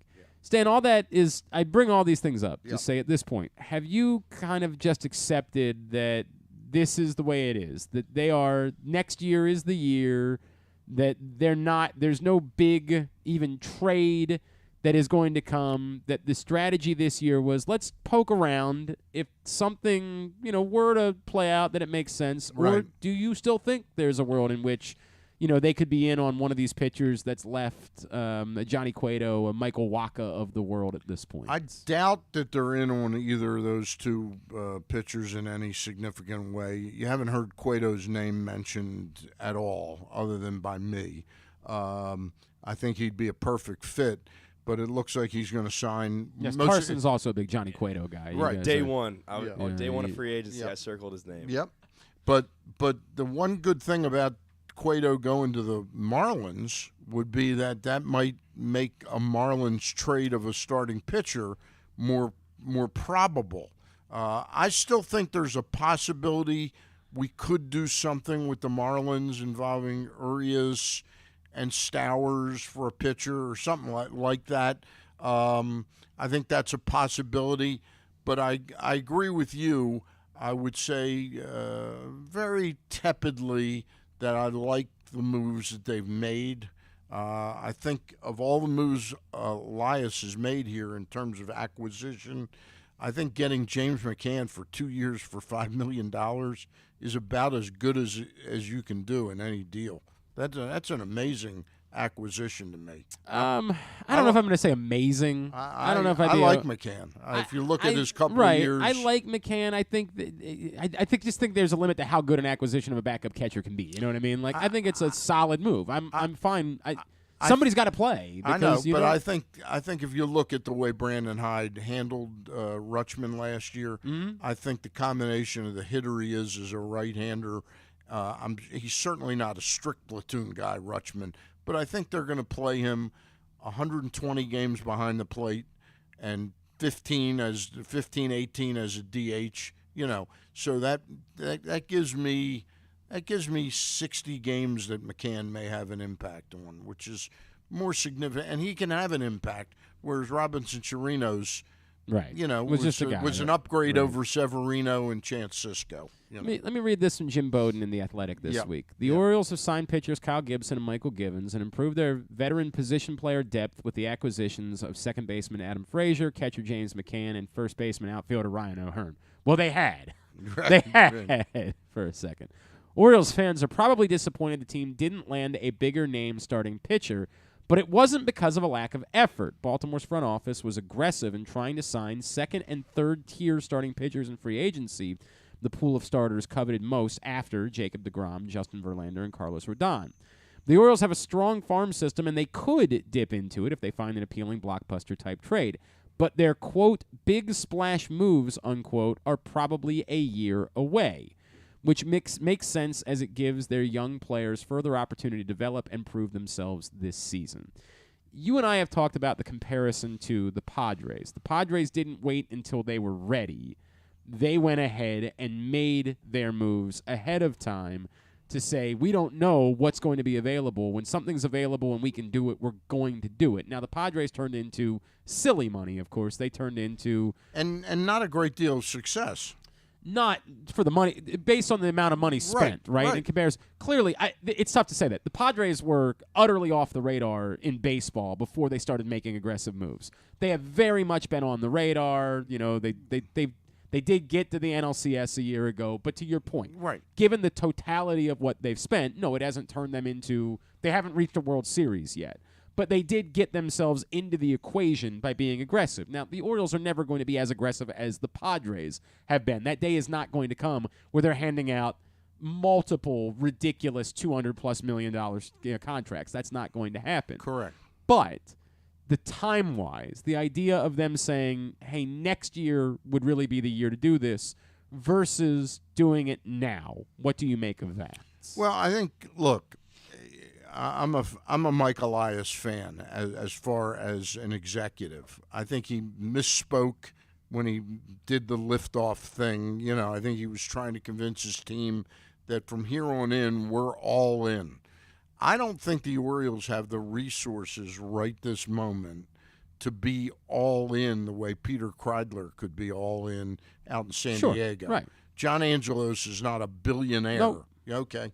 And again, I don't know how Georgia, Angelos, and John access Peter's money to operate the Orioles. If Peter were running the team day to day, he would have access to say, hey, I'm going to put $200 million into the team right now. So I think they need the business side of things to uptick, and I think we could reasonably assume, would you agree, Glenn, that they'll draw 1.7 to 1.9 million this year if things go well. If they, out of the chute, look as competitive as they were a year ago. I do think it's really hard, particularly for a team like this, if they get off to a bad start. Even if they were to correct it, I just think you've got to out of the gate. You got to get out of the gate, be interesting and entertaining. Exactly. But let's just say my scenario.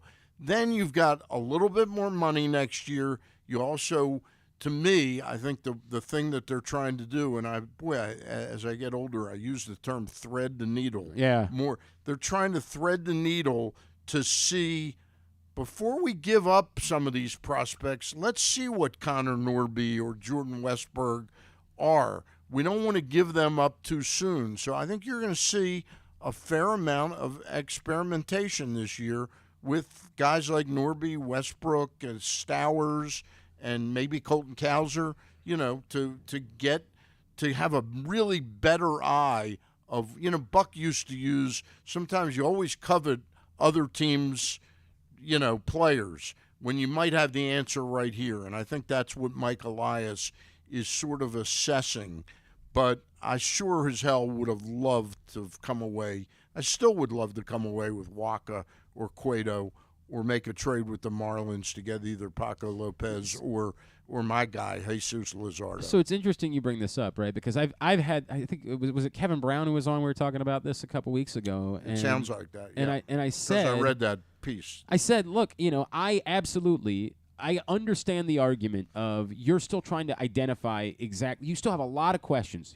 The group of knowns, like the players that we know, are definitely part of the group that you think is going to contend for whatever. Rutschman and Gunnar, and that's about it, right? Like that's about it. Then Mountcastle and Hayes and Mullins and Santander, they're good major league players. They're all guys who could be. Yeah, they could be part of that group, but we're not certain that they're part of that group. Right. To say, hey, let's take a look at this for another year. And maybe a year from now, we're more confident about one or two of these guys who are definitely are, or one of two of these guys who definitely aren't part of that group, and kind of go from there. Remember, we are all talking last May that Austin Hayes was definitely in the R category, right? Like, we were talking about Second half of 21 and the first 2 months of last year. We were ready to give him an extension and make him a cornerstone piece of what it is that the Orioles were doing. Yep. For a month last summer, we were ready to throw everything at Jorge Mateo. We had moments with just about everybody last year, right? Urias, we had moments with just about everybody where we were ready to go all in. And then we got to the end of the year and we were like, yeah, not really. Like, they could be part of it, but we don't know. I still am with you. I would still have prefer that they fortify the roster to help in making progress by adding at least one more legitimate quality Major League Baseball player this year. Yep. And that's been the disappointing part of the offseason to me, that still for the most part, it's been shuffling the deck chairs, right? For the most part, it's been... I think that's unfair to Elias. I said I'm tepid on what they did, but each of the moves they've made to me is a fairly significant upgrade on what they had. That's just my opinion, Glenn. I think Adam Frazier is a much more solid major league player than Rougned Odor, and I grew to really enjoy Odor last year. I think he is. I mean, they didn't go out and get impact players, but they got 4 players. Gibson Lyles is more a push, but Michael Givens, the Michael Givens I watched here in Baltimore for 4 or 5 years, and what I've seen of him in Colorado and with the Mets. And did he pitch for another team? The Reds? I think that's right. Yeah. Or was it the Cubs? I think it's both of them, actually. I think he's a really nice pickup. He's much better than Joey Crable. Okay, there's the strongest and so argument. Incrementally, I think each of those 3 moves, McCann, Frazier, have given the club a better veteran player than they had. But how many more wins do you think those guys are even combined? Maybe 2. And that's sort of what I'm saying. Like, to me, when I say shuffle the deck chairs, I just don't think any of them are significant in that way. And I would have preferred to see this team do something of significance. Not going crazy. I'm totally I'm in total agreement with you. The guy I wanted, and you know that, was Justin Turner. Yep. And I wanted them to go out and get a significant starting pitcher by trade, either Lucas Giolito or Jesus Luzardo.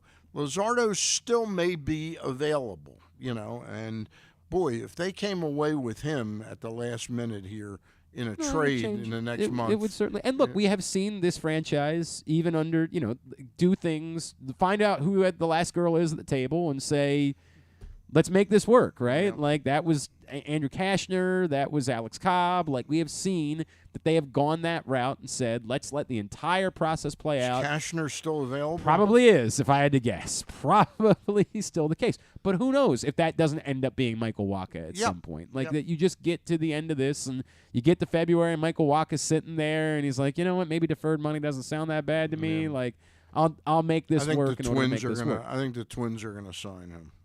Somebody who's better is going to sign him. An argument that's been floating around this week, the idea of trying to get into the trade conversation for Brian Reynolds. Interesting. Certainly interesting. Realistically, I think they'd want quite a bit. I definitely think I think they'd want, like, Mullins, Hall, and Stowers, and maybe even Westberg. I think they'd want to, he's still got, 2 years left on his deal. Yeah, I don't think that they can. That's Orioles I don't. gonna- Well, there's no way they can do that. I'm not saying we give that up, but that's what the Pirates. No, I just don't think they can get that. I don't think there's anybody that Nobody's can. giving up that much for Brian Right. Reynolds. Like, I know the Yankees, the team that's been tied most to Brian Reynolds in Yeah. terms of a trade. They don't really even have that much to give up. They don't have that. Well, that's about it. They got one of those two shortstops, Volpe. Sure. You know, maybe Volpe and a young pitcher or something like that. You know, I'm interested in Brian Reynolds. I'm not convinced he's a superstar either, right? Like, I'm in this weird place. I think he's more proven. No question about that. More proven Austin Hayes hasn't shown the propensity to be injured. You know, I mean, Hayes, that's one of the things you're sort of you're waiting for the shoe to drop at any moment. 100%. I guess what I'm saying is I think he's a good player and I'd want him, right? But I can't make a deal for him assuming he's a superstar when I don't think we know that about Brian Reynolds. I think we know he's a productive player, and I like Brian Reynolds, but I don't know that we can assume that he is a true game changer inserting himself into an Orioles lineup moving forward as much as he's just a solid player. I think he's, a Nick Markakis-ish type of guy who you'd like to have, obviously. But to make a robust trade, a blockbuster trade to get Brian Reynolds, I couldn't do that. I couldn't do that at all. He's also a local guy. He's born in Baltimore, so that'd be kind of a cool story. Did I know that? I didn't know that. Yeah, he moved. Apparently, he moved to Tennessee at a young age, but he was born in Baltimore. It's the same story as the pitcher in Tampa, right? McClanahan, right? Wasn't he born in Baltimore? And I did not know that about Brian Reynolds, by the way. He went to Vanderbilt. How about that? All right, so you are still hoping that there could be a trade. I'm still hopeful of a trade, and again, they could surprise you if the price on Waka falls, but I don't think it is. Do you still want Pablo Lopez? I know you were high on him. I'm much higher on Luzardo. Okay.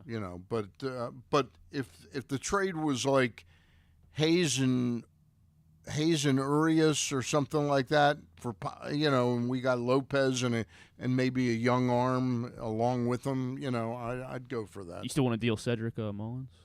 I would be willing to deal Mullins. It would depend upon what the end result is all going to be. I'm in the same boat when it comes to Cedric Mullins. Like, not that I'm trying to get rid of him by any stretch of the imagination, but you got to give up something to get something. Exactly right. And you're in a weird place with Cedric Mullins. Like, we've talked about this ad nauseum because of his age. And when he comes up, you're in a strange place when it comes to Cedric Mullins, and because his arm is not great. Like, you just don't know that you can, as much as you love his range, you don't know that you can pencil him in as your center fielder moving forward. And I think the Orioles have to start making decisions about that. Is his bat consistently going to be good enough that you're giving him a corner outfield spot if you're convinced that you're going to have to move him off of center field at some point? Some of that could be decided by performance this year. If Colton Cowser gets off to an amazing... By the way, this goes back to the conversation we were having. Right. If he gets off to an amazing AAA performance and is really, hey, this guy's as ready as he's ever going to be, and Mullins is playing well, but let's say Austin Hayes is playing well, and Cowser, maybe you say, hey, ultimately let's put Cowser in center and Mullins in left. Suddenly his arm isn't as big a deal in left field to me as it is in. I agree completely. Yeah. Is his bat strong enough to continue to lock him up for a corner outfield spot? It'll be interesting to see how he responds to the non-shift and the addition of size of the base. Okay, where maybe he's 44 steals. That's a great point. Right? That suddenly his speed is more valuable. All the more valuable. That is a very fair point. Yeah. By the way, speaking of baseball, Stan the Fan and I next Friday are going to be joined by our buddy Dave Ginsburg. It's an annual tradition. He will unveil his Hall of Fame ballot with us. We are now, I don't know if have you been checking this, Stan, the Hall of Fame tracker? No, I have not done it this year. How's my boy Billy Wagner doing? Not good at the moment. Does not look great for Billy's chances. How about Jeff Kent? Neither one of them. It does not look Kent's great. on my ballot. He's on my ballot. There you go. You got that going. Mostly for you, because of his which is nice. Survivor performance Okay, when he was on Survivor. I don't care about that. You're just not going to get me. Is Piazza on that show? That new show? Yeah. The toughest. They sort of dropped him from the promos. Like they did. I think. Did he get eliminated already? I think it's a sign he might get might already be eliminated out early or something. There are only 2 players right now who are tracking above 75%. They are Scott Rowland at 81.1%. It was brought up to me that if Scott Rowland gets in, it would be the smallest first percentage vote to ever actually make the Hall of Fame. Yeah. Because he only got like 10% on his first ballot. Right. And now he sits at 81.1%. Todd Helton still right now is above the threshold at 78.7, but the Hall of Fame tracker guys in doing their math say where they expect the votes to come from. They don't think either he one would will get. How about they Rowland think Rowland is right on the is cusp. right, but they don't. Where are Wagner and Wagner's Kent? at 70.9%, and Kent isn't even. Kent's at 49.6%. So Kent has no chance. Kent is Wagner, not going to make it. Wagner probably has. And Wagner still has 2 more ballots if he doesn't. If he doesn't get in, he still has 2 more years to grow a little bit of that. Like that trends toward a 10th ballot push. I for Billy remind Wagner. people that are listening, including Steve Ginsburg, David Ginsburg, Yeah. David Ginsburg, that the guy only has a whip lower than Mariano Rivera. Well, yes, but Mariano And Rivera played for the Yankees. I'm and not his sure if you. And his strikeouts. But how's that impact what your? Oh no, whip it is? shouldn't. It Right. shouldn't. I'm just saying that's okay. the way. I got you. The way the voting for Mariano Rivera was he was a Yankee. Yankee, that's and it. they won 4 World Series. Correct. Yeah. Like that's the list of things. Yeah. Billy Wagner's strikeout numbers to innings pitched and his hits to innings pitched are insane. You know. Gary Sheffield right now is at 67.7%. Now he's on his 9th ballot, so he would also still have one more year to try to grow closer towards 75%. And it's a shame Chef wasn't as mature as he is now when he was a player. You know, he probably wouldn't have moved around as much. He was a great player. There's a gentleman in the other room that I'm not sure who he is, so we're going to have to deal with that in a second. Andrew Jones, by the way, is at 70.1%. Maybe he wants to come in and talk about the Hall of Fame ballot. Maybe that's what this gentleman is here for. Okay. All right, we will come back in. Brian Newberry, new Navy football coach, is going to spend some time with us. Stan the Fan is here on a Friday edition of the program. Today's show is also brought to you by UMBC Basketball. Big win for UMBC last night against Albany. UMBC gets a big win. The women are at home on Saturday night to take on Bryant. Get your tickets, umbcretrievers.com. Again, umbcretrievers.com to get your tickets for game day at the Peak. New Navy football coach Brian Newberry is next. It's Glenn Clark Radio. Gambling can be a fun and entertaining experience, but there are risks involved. If you're planning on betting on the game at the casino or on your phone or computer, know your limit, stay within it. Set a budget and a time to stop. Remember, gambling isn't a financial solution, and it doesn't mix well with alcohol or drugs. Know the risks and have a plan before you begin gambling. For free and confidential services, call 1-800-GAMBLER 24/7 or go to helpmygamblingproblem.org. That first sip. That first bite. Start your day off right with a delicious breakfast at Royal Farms. Choose from a fantastic selection of fresh Royal Farms breakfast sandwiches and top it off with a rich hot cup of the freshest coffee in the world. At Royal Farms, breakfast is available day and night. It's the freshest breakfast in the world. Real fresh, real fast. Royal Farms. What's up, everyone? This is Tyus Bowser, and I'm excited to tell you that I'm back for Season 2 of the Tyus Bowser Show in partnership with PressBox and Great Ace Memorabilia. Join us on Tuesday nights throughout the season as I'll be heading all over town with my special guests. And of course, our co-hosts, Glenn and Rita. Or is it Rita and Glenn? What is it? I look forward to meeting you guys and talking a little bit about football and a lot about life. And if you happen to miss the show, you can now catch a replay Friday nights on 105.7 The Fan. Get all of your details for the Tyus Bowser Show right now at PressBoxOnline.com/Bowser. The next Tyus Bowser Show is Tuesday, January 10th at Guilford Hall Brewery, 1611 Guilford Avenue in Station North. It's brought to you by Maryland Vascular Specialists and the all-new Ginsu Kamado Grill.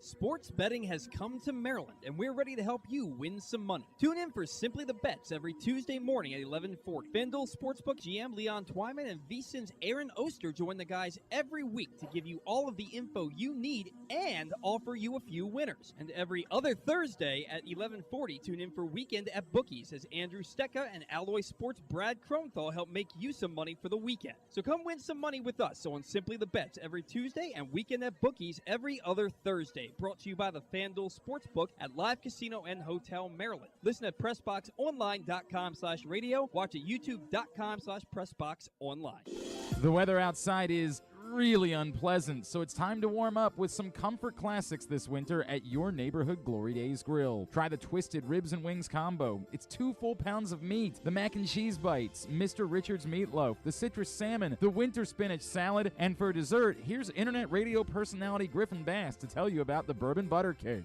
Oh my God, it's so good. Pair it with a blood orange bourbon cider or a devil's backbone cranberry smash. Place your order now at glorydaysgrill.com. Glory Days Grill. Great food, good sports.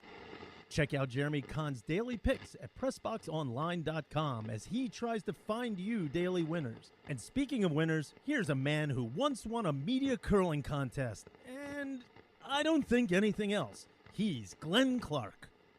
Back in here on GCR. Hey, don't forget it's fight night on Saturday night in the FanDuel Sportsbook at Live Casino and Hotel. If you don't have plans for tomorrow night. Is Carson fighting? Yes, this that's week? the big fight. The big fight in the FanDuel Sportsbook. We have Carson actually fighting Griffin, which I'm looking forward to see. And winner is the producer and sidekick of Glenn Clark Radio moving forward. That would be such a great. What are the FanDuel odds? Yeah, I'm plus 150 underdog. Yeah, I got. That makes sense. I didn't see the same Should thing. definitely be the. Oh, because you're a national champion, you think you deserve to get the. That would be such a great way to hire your producer. It's a for great a year. point. Why didn't we think about that when we were going through the hiring process? Just everybody get in here and fight and duke it out. Yep. And of course, Gervonta Davis is fighting Hector Luis Garcia tomorrow night, and the best place to watch and bet on the fights is, of course, the FanDuel Sportsbook at Live Casino and Hotel, because you don't have to pay a penny. You can watch the fights for free and win money betting on them. Now, is that a pay-per-view fight? That is it's a Showtime pay-per-view fight tomorrow night. So the best place to. It's in D.C., by the way. It's just down the road, but you also have to pay quite the pretty penny to get in down in D.C. So again, I don't know why you would do that. Just email events at sportssocialmd.com right now. Say, hey, I'd like to come down for the fights on Saturday night. You don't have to pay anything. You can reserve your table. You can reserve your reclining chairs. They still have a few left for the fights tomorrow night. And you can win some money betting on Gervonta Davis against. By the way, you're not going to win a ton of money just betting on him outright because he is an overwhelming favorite against Hector Luis Garcia tomorrow night. It's supposed to be a tune-up for him to have a Ryan Garcia fight. He has to, of course, continue to stay out of trouble, which has not been easy for Gervonta Davis over the years, unfortunately. But again, FanDuel Sportsbook. Very gifted fighter. Incredible fighter. A lot of other issues. FanDuel Sportsbook, Live Casino, and Hotel tomorrow. Stan, before we talk to Brian Newberry, you were back this week on Facebook Live. I most certainly was back. You were talking with Dan Crowley, correct? Yes, Dan Crowley. Yeah. Of course, the former Towson quarterback who is now running the NIL Collective. The Best is Head Foundation. Yes, for the University of Maryland with his old buddy Mike Loxley down there. He has moved on from his role in the athletic department at Towson, and he has launched that. Just want to explain, because it is a little tricky to understand it. He technically does not work for the university. Yes, just kind of in he's partnership. Affiliated with the football program. So you can find that conversation right now at facebook.com/PressBoxSports or youtube.com/PressBoxOnline, PressBoxOnline.com/video. And then coming up this week, you're catching up with Jim Gott. Jim Gott, former big league pitcher, mostly with Toronto Blue Jays and a couple other teams. I think Pittsburgh for maybe. Sure, yes. Yeah, Jim is the guy, if you don't remember, and it's been quite a while, in 1995, who put up his game ball from his first major league victory, which happened to be the first game of Cal Ripken's streak. Yes, his first career win in 1982 was the same. Again, at the day, he had no idea. It was just that's the only significance of the day was it was his first career win when he was at Toronto Blue Jays. And somehow, how he found that out, I don't, because I think it all came from him. I don't think the Orioles said, "Hey." He was hurt in 1995. Right. Got a call, and he was so overjoyed by the idea of being there to be a part of the ceremony to celebrate Cal Ripken breaking that then he thought back that it was the first game. Right. Okay. And offered to give Cal Ripken his ball. Cal was reluctant to take it, and Jim was I got to and do the this. Doctor that was going to do the surgery, to remove Jim Gott's ball. Right, yeah. correct. But Jeez. No, it's really one of the most touching baseball stories. And awesome. Cal was like blown away by it. Like, you can't give me your. And he said, it really belongs with you. He described it as like, I felt like I was one of the three wise men going to see baby Jesus. Right. Like, talking to Jim Gott about that story is one of the great joys that I've had in doing a story ever. It's truly my favorite story that I've ever done. I didn't know. I had no idea. Stan, one day we were in a meeting talking about, hey, this is, I don't remember which anniversary it was. It was one of the anniversaries of 2131. By the way, dude, is Stan's mic still on? I don't know what just happened there. Talking to Mike for a second. No, it's not. It's very much not still on. We got an issue. This is why we got to go one by one and try to solve these problems. I don't know what's happening there. The good news is. Should I take that? Well, that one definitely works. I don't know what's happening here. This is very concerning. Very, very concerning. Whatever might be going on. But we'll get it fixed. I promise we will get it fixed moving forward. Also, as we found out from this gentleman, we got bigger problems. We got bigger problems going on around here. Looks like we might be moving. Oh, boy. We got settled in here for a couple of months. Anyway, it's truly, whatever anniversary it was, we talked about doing a story, and Stan said, well, we should try to track down Jim Gott. And I was like, why? Jim Gott? What the hell are you talking about, Jim? You know what? It might have been the anniversary of the game itself. Yeah. It might have been 82. So this might have been in 2017 that we had this that you said you should try to track down Jim Gott. I'm like, the F would I track down Jim Gott, the random former pitcher? He said, no, you don't remember. He gave Cal his ball. And I said, all right. And I tracked it down. And it was between the two of them, both between his joy of talking about it and then Cal talking about what the ball means to him. Yeah. Considering all of the many things he has from the course of his career and why that ball really stands out to him because of the gesture from Jim Gott. One of my favorite stories that I've ever done. And most recently, this summer, Jim Gott was the pitching coach for Dave Tremblay. Oh, yeah, up in State College. State College. That rookie, or the draft league team, right? Right. So we're anxious to talk to Jim. I've been trying to – it's been on the burner, and he was – when I reached out to him about 10 weeks ago, he goes, hey, I'm in Europe right now. And then I reached out to him about 6 weeks later, and he was somewhere else or something. And so we finally got it squared away. Awesome. Going to do it this Tuesday, not our normal Monday night. All right. Tuesday. Very good. Okay, we had to do this yesterday because of his schedule as he has taken over as the head coach at the Naval Academy, but an opportunity for us to meet Brian Newberry, new Navy football coach here on GCR. Well, after spending the last 4 seasons as the defensive coordinator at Navy, our next guest is now the 40th head coach in the history of Navy football history. It's a pleasure for us to have our first conversation with Navy head coach Brian Newberry, who's with us now here on GCR. Coach, it's Glenn. It's great to chat with you. Thank you for taking the time for us, and congratulations. Absolutely. Thanks, Glenn. Appreciate you having me on. Coach, it's great to chat with you. I know, the last few weeks, I can only imagine what a whirlwind they've been. And I know there's probably an amount of awkwardness that's been involved with all of that. But we'll cover some of it. But just for you to be the head football coach at the United States Naval Academy, can you put into words for us what type of honor that is? Yeah, really, really hard to wrap your mind around it when you just said 40th. Head coach of the Naval Academy. That's it's really humbling, but just a great honor and a privilege, like I keep saying over and over again, to have an opportunity to lead this program. It's such a prestigious institution. To be my first head coaching job. I mean, what a dream come true, and just really, really grateful for the opportunity. Humbled by it.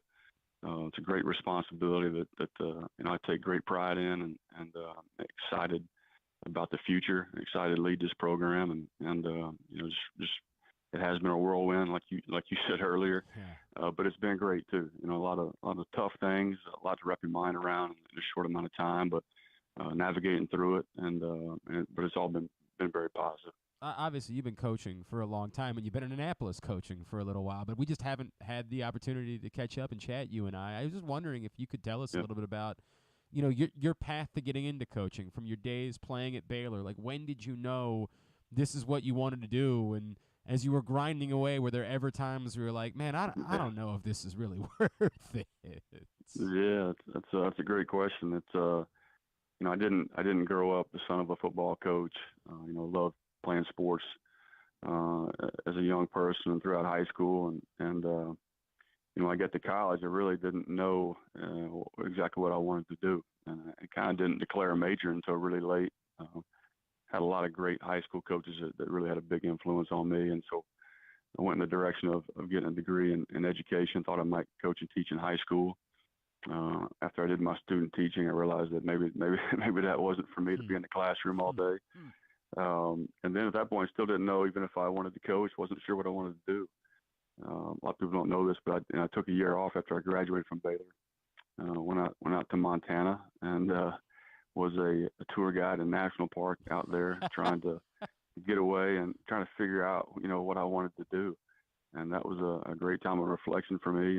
And at that point, I kind of made up my mind that I was going to try to get into coaching and kind of come up the hard way. I started off as a graduate assistant at Southern Arkansas University, which is a Division II program there in Arkansas, and bounced around all over the place. I've coached Division II, Division III, FCS, and I've painted grass fields, I've cut grass, I've cleaned out locker rooms and toilets, and I've done a little bit of everything. And but it's been a path that I think a lot of people look at success as seeing it as a straight line up. But mine's been all over the place, and I'm thankful for that. It's taught me a lot along the way. I've learned from a lot of great people, and I had a lot of different responsibilities, which helped me to get to the position I'm in here today. But no, I didn't grow up necessarily wanting to be a coach. And I talked about this last week, and I didn't even necessarily think that I'd end up being a head coach. It never was really the end all be all for me. I really enjoyed being a defensive coordinator for the most of my career. Didn't really start having those thoughts of being a head coach until really 3 or 4 years ago. Once I got here and had a couple opportunities to leave and go other places, and I stuck around here because I believe in the mission of this place. I loved working for Coach Niumatalolo. But I started to have those conversations about maybe being the guy that when he was done, maybe being able to replace him. And the thought was maybe that was going to happen when he retired, and it just happened a little earlier than we all expected, obviously. But thankful to be in the situation. I understand how fortunate I am to be here, and didn't happen the way I expected it to, but I'm certainly going to make the most of the opportunity, and I'm grateful for it. Coach Brian Newberry from Navy is with us here on GCR. By the way, I'm also imagining, like, if you had stayed out in Montana, like, you would be your life looking like Yellowstone or something like that at this point. Like, I'm having those images. I'd certainly be a fly fishing guide or something in that regard. That doesn't sound so bad either, if we're being honest. No. Coach. That doesn't sound so bad. Maybe when I retire, right? You mentioned, obviously, spending the last couple of years with Ken, and I think the world of him. I think everybody that's ever known him thinks the world of him. I'm wondering what you could tell us about some of the things that you learned about being a coach in the next few years. And we know that there will be things that will be different, obviously, for you as a head coach, but things that maybe you will do as a head coach that you'll do because of what you learned spending the last few years around someone who's been so successful in that role. Yeah. I've learned so much from Coach Niumat in the last 4 years. We could talk about that for an hour probably, but my biggest takeaway is he's one of the best leaders I've ever been around. Does things the right way for the right reasons. The way he treats the players here, the way he treated the staff when I was here, the way that he handled adversity, the way that he took ownership over everything. When he didn't have to. All those things, really just the character, the way that he handled everything while he was here, probably what I learned the most. And then there's obviously the football piece of things, and I learned a ton from him in that regard too. But one of the best just human beings I've ever been around, and certainly a better person for being around him over the last 4 years, and definitely a better football coach. And you couldn't ask for a better mentor to prepare you for a role like this. and forever grateful for him taking a chance on me coming from Kennesaw State. He certainly didn't have to do that, and grateful that he believed in me and took that chance on me. And I can't say enough about him as a human being and just how much I've learned from him, over the last 4 years. And talking to our players and recruits, the culture piece around here is not going to change. The things that Coach valued and believed in, those principles that he hung his hat on, I believe in those wholeheartedly, and it's one of the reasons why I stayed here when I had some opportunities to do some other things, because I believed in that. On top of the fact that we get to go to work with these players every day, I think we've got the best locker room in the country. I can't imagine a better group of players and young men with this kind of character and all the things that you get here that are a little bit built into the academy. But we've got phenomenal young men. They're a blast to coach, and to get to coach guys that are going to go out and are willing to protect and serve your country, and to know that the alignment with the institution and what your values are the same is awesome. I can't say enough about that. Is there a line in obviously wanting continuity and wanting to continue what you bring up with the culture versus, you also have to make your own, mark and put your own stamp in as a head coach? Like, is there a line that you're trying to find between those two things right now? Yeah, there certainly is. I mean, and I've said this is not a broken program by any stretch. It's not a rebuild, maybe a reboot, maybe is the better word to use. I've used that before, but no, I'm not pushing him out to low. I aspire to be a lot more like him in a lot of different ways, but I'm Brian Newberry. I'm going to try my very best to be myself. So I think we have a lot of the same values as far as the important things that we believe in, and how you treat people and the way you do things. But yeah, I'm going to be myself, and there's some things that are going to be a little bit different, obviously, and we're offensively and defensively we're going to say very similar. Offensively, there'll be a few changes. Obviously, we're bringing some new coaches, and my vision for what I want us to look like offensively is slightly different. But yeah, I'm going to be myself, but those values, those core values, and the things that we believe in here, things that Coach Nehemiah built in here are not going to change. Can you say your idea is a little bit slightly different? Are we still talking about the triple option? Like, are we talking about, air raid? Like, what do you mean by that? We're definitely not going air raid. Yeah. I believe that you have to be able to run the football here. And we're going to be under center. I believe in that. It's an equalizer, and we have to be able to do that. That's going to be our base. But we're going to be multiple. We're going to have the ability to get in the gun. We're going to incorporate a tight end into a lot of the things that we're doing. We're going to have the ability to get the ball in the perimeter and not just with a pitch, to be able to throw it out there and get the ball out in space and take what people give us and be able to have the ability to loosen people up so we can run the football. And so, we've hired an offensive coordinator I've known for a long time. Yep. Our vision for what I want it to look like is the same. We're unified in that, and I'm excited about moving forward and always have to evolve and adapt your offense to the times, and we're going to do that. And you also have to be able to utilize your personnel. What are your strengths and what are your weaknesses, and understanding that, and not asking your players to do something that they can't do, but ask them to do something that they can do and be successful at. And, so we're going to do everything we can from the X's and O's standpoint to help them in that regard, but not get away from who we are and who we need to be here in order to be successful.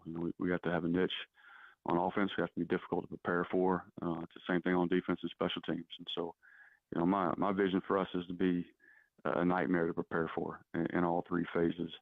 And we're going to double down on that. And but the offense will look slightly different. Some of the foundation, the fundamentals of option football are not going to change. We have to have the ability to do that, in my opinion. And so we're going to stick to that. But we will adapt and evolve in order to be successful here. And obviously Grant Chestnut, who you referred to, the new offense coordinator. But I did see that it was still important to you to keep even a lot of the offensive coaches around moving forward. Yeah, absolutely. We've got some phenomenal coaches here who've been here for a long time and understand, great football coaches and great people, and have poured into these young men for many, many years. And so it's important to me to have some continuity on that side of the football as well. And those guys are phenomenal coaches. And I know, Grant Chestnut is an outstanding coach, going to bring a little bit different, some different ideas and a little different vision. And I know, there's power in council, and so I wanted to surround him with the best possible coaches we could find, and sort of have the ability to keep some of those guys from the offensive staff was really important to me. I think it's great for our players as well. I understand that entirely. Coach, we saw, staying on the offensive side, we saw Xavier really come on this season when he got his opportunity again, and I think we were starting to maybe scratch the surface of what might be there. Have you talked to him? I know, these are always difficult things, right? Whenever there's change, have you had conversations with him, and are you comfortable saying that he's the guy moving forward, or do you need to open that up a little bit? Yeah, I think I agree with you 100%. I think we're just scratching the surface on what he can do and who he can be, and you really saw him kind of come into his own and start to play with more and more confidence as the year went on. I think he's got some tremendous leadership abilities. And to his credit, when I was named the interim, he was in my office the next morning, and really excited about where he's at, how much he's grown, and everything's going to be open as far as the competition goes, Glenn. But I am really excited about Xavier. Can't say enough good things about just him as a person and his, what I've seen from him from a leadership perspective. And, I've been in my cubby hole over here and just absorbed in the defensive side of the football. But what I've been able to view from him, I'm really excited and pleased with, and excited about the future. How do you possibly go about replacing a John Marshall, Coach? Yeah, it's difficult, really difficult. John developed into a really, really good football player, and we've got some depth at that position. I'm excited about the guys we've got coming back, and excited about the guy that's coaching him as well. He's done a great job with John. We'll continue to do a good job of developing the guys at that position. And as you know, Glenn, in this defense, this structure, the system, that position's got to be one of your best players. And when that guy's playing well and is really productive, you think about it. Jake Springer played that position 19, was really productive. We were pretty good on defense. And then, you look at the same thing with John, just look at his numbers. And it's a guy we bring off the edge a lot.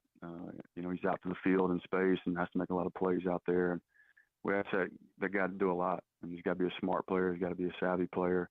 And, it's going to be hard to replace John. We'll do the best we can.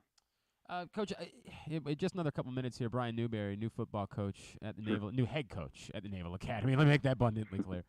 One of the things that jumps out at me, right? Like there was obviously quite the high standard. You guys, you put things together at the end of the year, got that remarkable win down at UCF and incredible comeback at Notre Dame, and the school decided that that wasn't quite enough.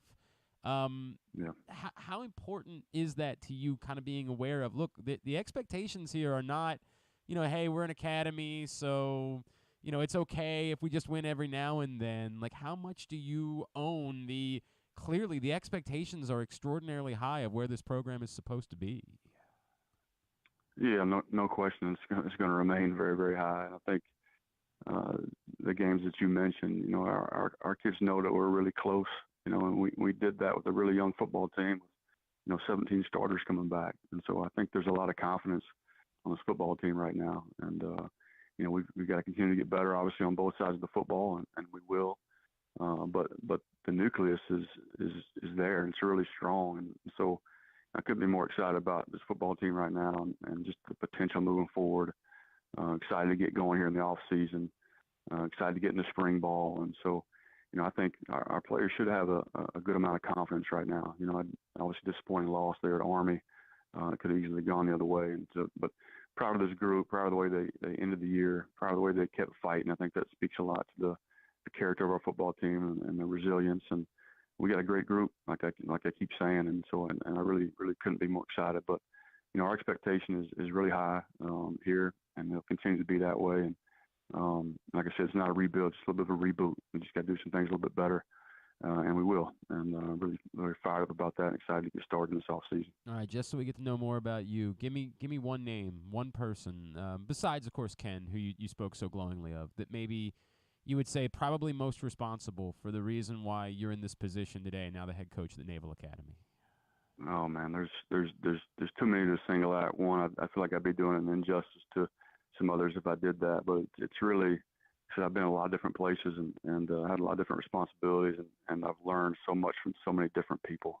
And don't really have one particular mentor, that I've really leaned on my entire career, tried to model myself after. It's more of a combination of a lot of really, really good ones that I've worked for that had some great traits and learned so much really at every stop that I've had. And you try to, you're around good people and you try to absorb as much as you can from everybody. And I've tried to do that over my career. And there's things that I admire about so many guys that I've worked with and guys that I currently work with. And so I still learn every day. And I was really fortunate enough to work for Coach Neill at the Lolo. That's once in a lifetime deal, obviously. And I'd say that he's had the biggest impact on me overall. And I know I already said that, but I just can't say enough good things about him and so many of the guys I've worked for along the way. All right, let me try this one. We always like to ask people your pinch me moment in your life, in your career, like the moment that you've experienced that you just had to look around and say, I can't believe I'm doing this right now. I can't believe I'm with this person right now, whatever it is. Do you have an all-time pinch me moment for me? Sure. Well, both of them have happened since I've been here. Getting named the defensive coordinator here was the first one. And then obviously becoming the head coach obviously is a huge pinch me moment. But not my wildest dreams. All right. That's not bad. I was wondering. I don't know if there's like a game that stood out. Like you just looked around, you're like, oh my God, what am I doing here? Yeah. Well, I'll tell you what, the first Notre Dame game. Okay. Was probably that pinch me moment. When we were in 19 and having a pretty good year and going on the road and being in that stadium, that was a pinch me moment for sure. Yeah, that's pretty significant. All right, and my last one. You're in charge of post game meals now moving forward. Tell me what's on the menu for your post game meal, Coach. Oh, it'd have to be a nice filet mignon on the grill. I mean, my man. Done my way, reverse seared, with a twice baked potato, something like that. I feel like after the first win, for sure, that's gonna have to be on the menu. Gonna have to make that happen. Question. Hey, Brian Newberry, Yes, really appreciate you spending the time with us. We will definitely be in touch, and we care a lot about Navy football up this way, and so. We will be checking in, and we can't wait to see what's next for the program. You know the affinity that we have for Ken, but we are going to be rooting for you and everything that you're going to accomplish during your time as the coach of the Naval Academy. Appreciate you spending time with us this morning, and looking forward to more. Thank you so much for doing this. Awesome. Thanks for having me on, Glenn. Appreciate it. That's Brian Newberry, the new football coach at the Naval Academy, new head football coach, of course, as he will move from defense coordinator to that role. Interesting to hear him say, look, we want to keep the continuity, but we're going to make some offensive changes. There are going to be some things we do differently, and it'll be interesting to see how that plays out. Stan the Fan in his birthday suit in here. I mean, it's technically it is. It's like the I'm suit. nude. Well, no, it's the suit you wore on your birthday. I can that's pull up your his birthday suit right That's here. true. We do Yeah. have an image of you in your birthday suit that's still available in the Boys of Hamden calendar. Stop by K&S Automotive in Hamden or Poppy's Tacos, and you can pick up a Boys of Hamden calendar, which is available right now. And you will find Stan in his birthday suit in September. By the way, our friends at K&S, and I've been friends with Amir Khan since probably about 1986, 87. Known him. He's good, just a great guy.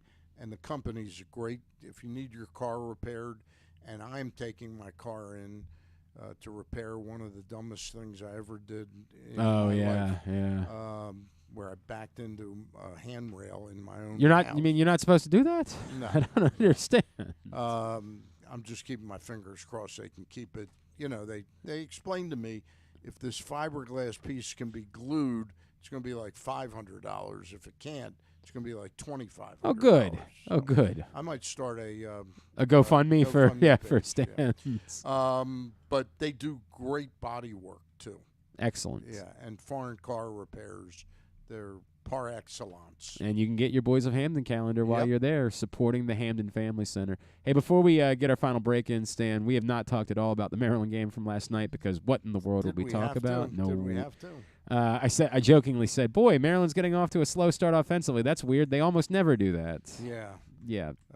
They jumped out 4-0, and then you snapped your fingers. It was 15-4. They've done that now about 3 or 4 times against good teams. look. And but Rutgers is a really good team. I really think it's a difficult thing for people to expect or accept because you're used to Rutgers being the game that you could count on winning over the years. Rutgers is really good. They just beat Purdue.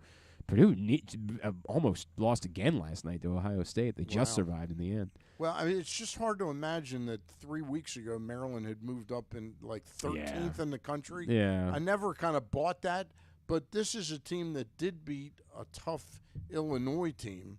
You know, albeit at home and all, but it looked like things were going to be a little bit different this year. And I'm a Kevin Willard guy. Yes. His cupboard was really bare, and I think it's apparent that what he got to fill the cupboard is just not Big Ten quality players. Well, they had 6 real players coming into the season, and we're kind of, we're saying real. None of them were exceptional. If there's a disappointment this year, it's been Julian Reese, right? Like, if there's one disappointment, that would be the case. And that Donta Scott was not really the guy that you could be counting on to sort of be your he'd be a really good player if you had 2 really good guards on your roster. Right.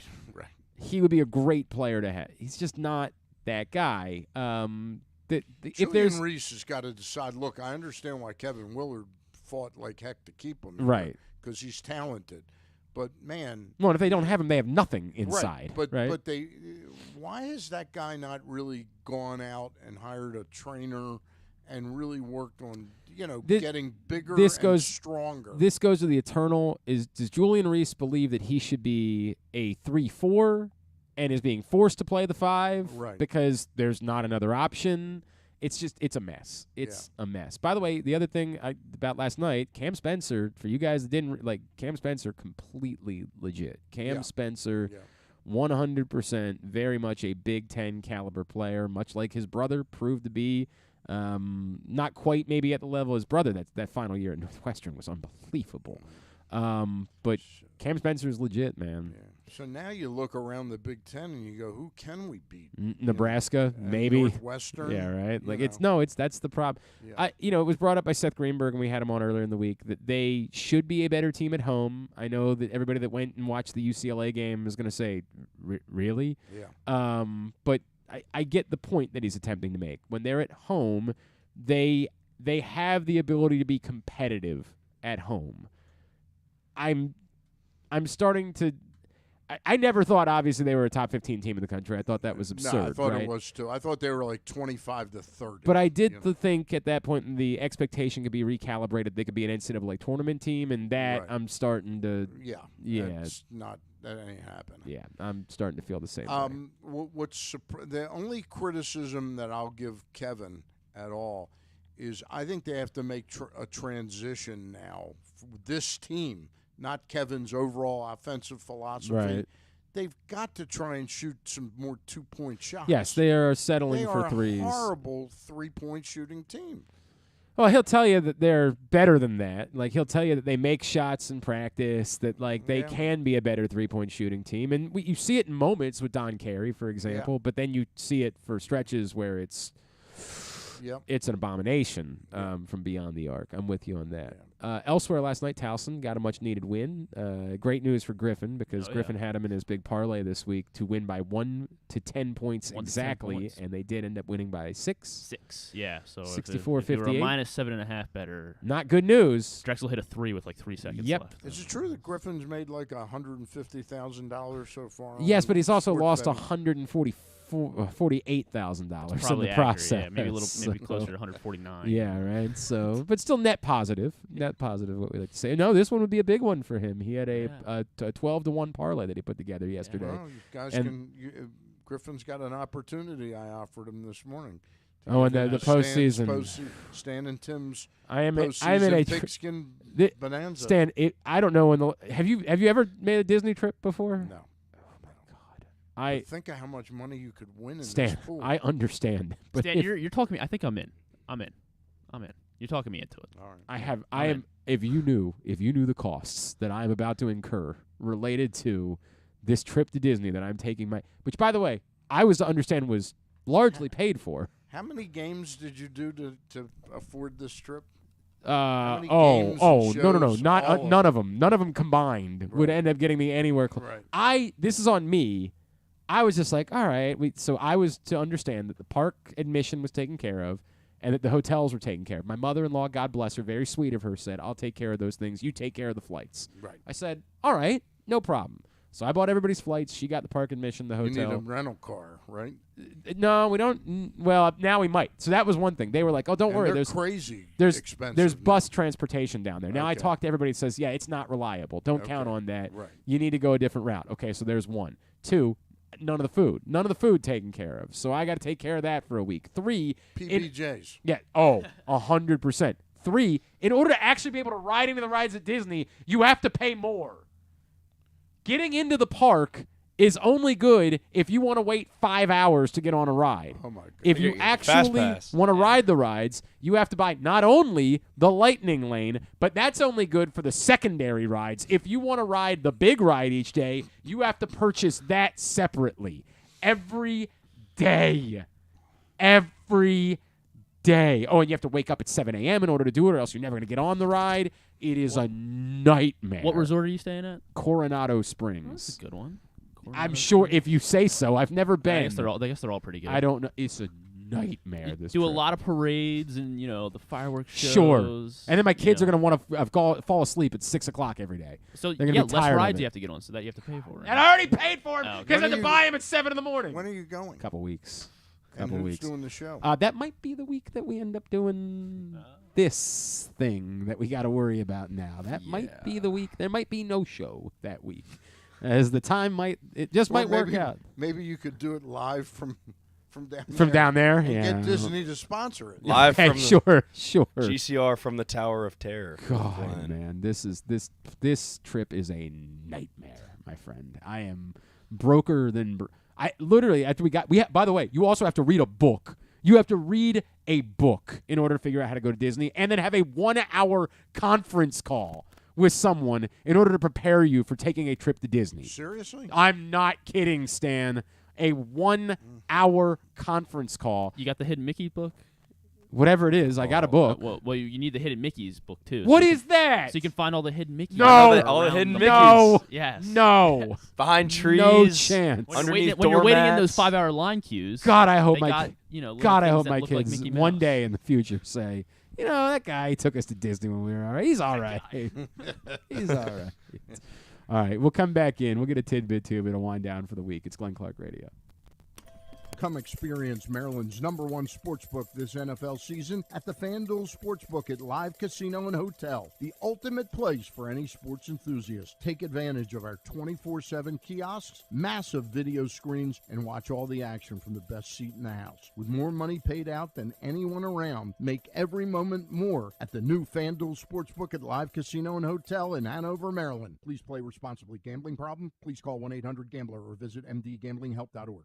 The Baltimore County Police Department is hiring. Entry-level officers start at over $60,000 and over $64,000 for lateral officers, with $10,000 signing bonuses available. Plus, cadets start at over $32,000. Great benefits are available like medical, dental, and vision insurance, tuition reimbursement, 15 sick days per calendar year with no limit, career advancement to more than 20 specialized units, and more, with further incentives for military service members and veterans. A passion for service, a career for life with the Baltimore County Police Department. Find out more at joinbaltimorecountypd.com or call 410-887-5542. Must be a United States citizen, have a valid driver's license, and a high school diploma or GED equivalent. Make the most out of every day in your Toyota RAV4. Available in hybrid or gas-only models. A RAV4 can get you where you want to go in style. Check out buyatoyota.com for deals on new RAV4s from your local Toyota dealer today. It's the perfect time to sign the young basketball fan in your life up for a membership in the Retriever Kids Club. It includes free youth admission to all regular season UMBC home games, plus a t-shirt and a drawstring backpack. Membership is only $35. It makes a great gift. Visit UMBCRetrievers.com/Kids Club for more info. Membership is available for kids 12 and under in the Retriever Kids Club. Again, UMBCRetrievers.com/Kids Club. The latest edition of PressBox is available now, and it's our annual Best Of issue. On the cover, we recognize Orioles catcher Adley Rutschman as our 2022 Mo Gabba Sports Person of the Year, and he sits down with us to discuss how his arrival in Baltimore was simultaneous with the Birds' turnaround. Also inside, we recognize the top people, performances, and moments of the year throughout the local sports scene. PressBox is available for free at over 500 area locations, including 60 Royal Farm stores, and you can always find the entire edition as well as the best daily coverage of the Orioles, Ravens, and Terps at PressBoxOnline.com. Experience the best in Kamado Grilling, a complete outdoor cooking appliance. The Ginsu Kamado Grill allows anyone to sear, grill, bake, and smoke all types of food. Designed for efficiency and function, the Ginsu Kamado Grill upholds the enduring legacy of the iconic Ginsu brand. The Ginsu Kamado Grill is perfect to cook all year round, is great for parties, and ideal for tailgating with your friends. Reserve your Ginsu Kamado Grill today at ginsugrills.com and get $100 off on your pre-order when you use the promo code TAILGATE. That's ginsugrills.com. Reserve yours today. Join Glenn at halftime of every Ravens game for the Project Game Day halftime show at facebook.com/PressBoxSports. We apologize in advance. There's not much we can do about his face. Yeah, it's so funny you asked that, Stan, because we were told, we said, what's the best time of year to go down? And they said, well, definitely not Christmas time. Right. Said, but come down right after Christmas time because there's some fewer people there at that point. I said, okay, great. That sounds ideal. And yet we still have to buy all of these things in order to ride any of the rides at Disney World. You know what's interesting, Glenn? I've only been to Disney once. I was in first grade, and I went the same week, MLK week. That's when you went? That's when we were told. Yep. That was the best and time it to snowed, go. and I ended up having the whole week off of school here, so I didn't even miss anything. Well, that worked out well. Do you still love your parents? Yeah, right. Honor them? Yeah. Yeah, does it mean something to you that they took you to Disney once upon a time? Are you willing to It's that mic. Yeah, I don't know. We got something going on. I'm not sure exactly what it is. There's something going on. We're having some mic troubles. Nope, didn't fix it. All right, we'll work on it. That's going to be an after show. Yes, I love my parents. All right, I hope it better be the case. I want to make that very clear. Better be the case for my boys. Better be the case. Hey, gambling can be fun, but you should set a limit and stay within it. And remember, if you or a loved one has a gambling problem, call 1-800-GAMBLER 24/7 or go to helpmygamblingproblem.org for free confidential services. All right, let's get a tidbit. Tidbit is brought to you today by PressBoxOnline.com/offers. PressBoxOnline.com/offers for all of the best sign-up offers and incentive bonuses for sports betting, including $100 in free bets from Barstool after you place your first $10 bet, or up to $1,500 in risk-free bets from Caesars. Time's limited to get the best offers from all of the sports books. Go to PressBoxOnline.com/offers and sign up today. Saw this one the other week, actually, after the Broncos got eliminated. They missed the playoffs for the 7th straight season, which is now the most. It's the longest drought in NFL history after winning the Super Bowl. So they won Super Bowl 50, and it's now been 7 straight years that they have not made the playoffs. That's interesting. Which is the most That's following a Super an Bowl interesting win. tidbit. I was trying to think of somebody else that would have fit that. I can't. The Giants? Carson says the Giants. Which Giants? New York Giants. Which one? After winning the Super Bowl in like 2008.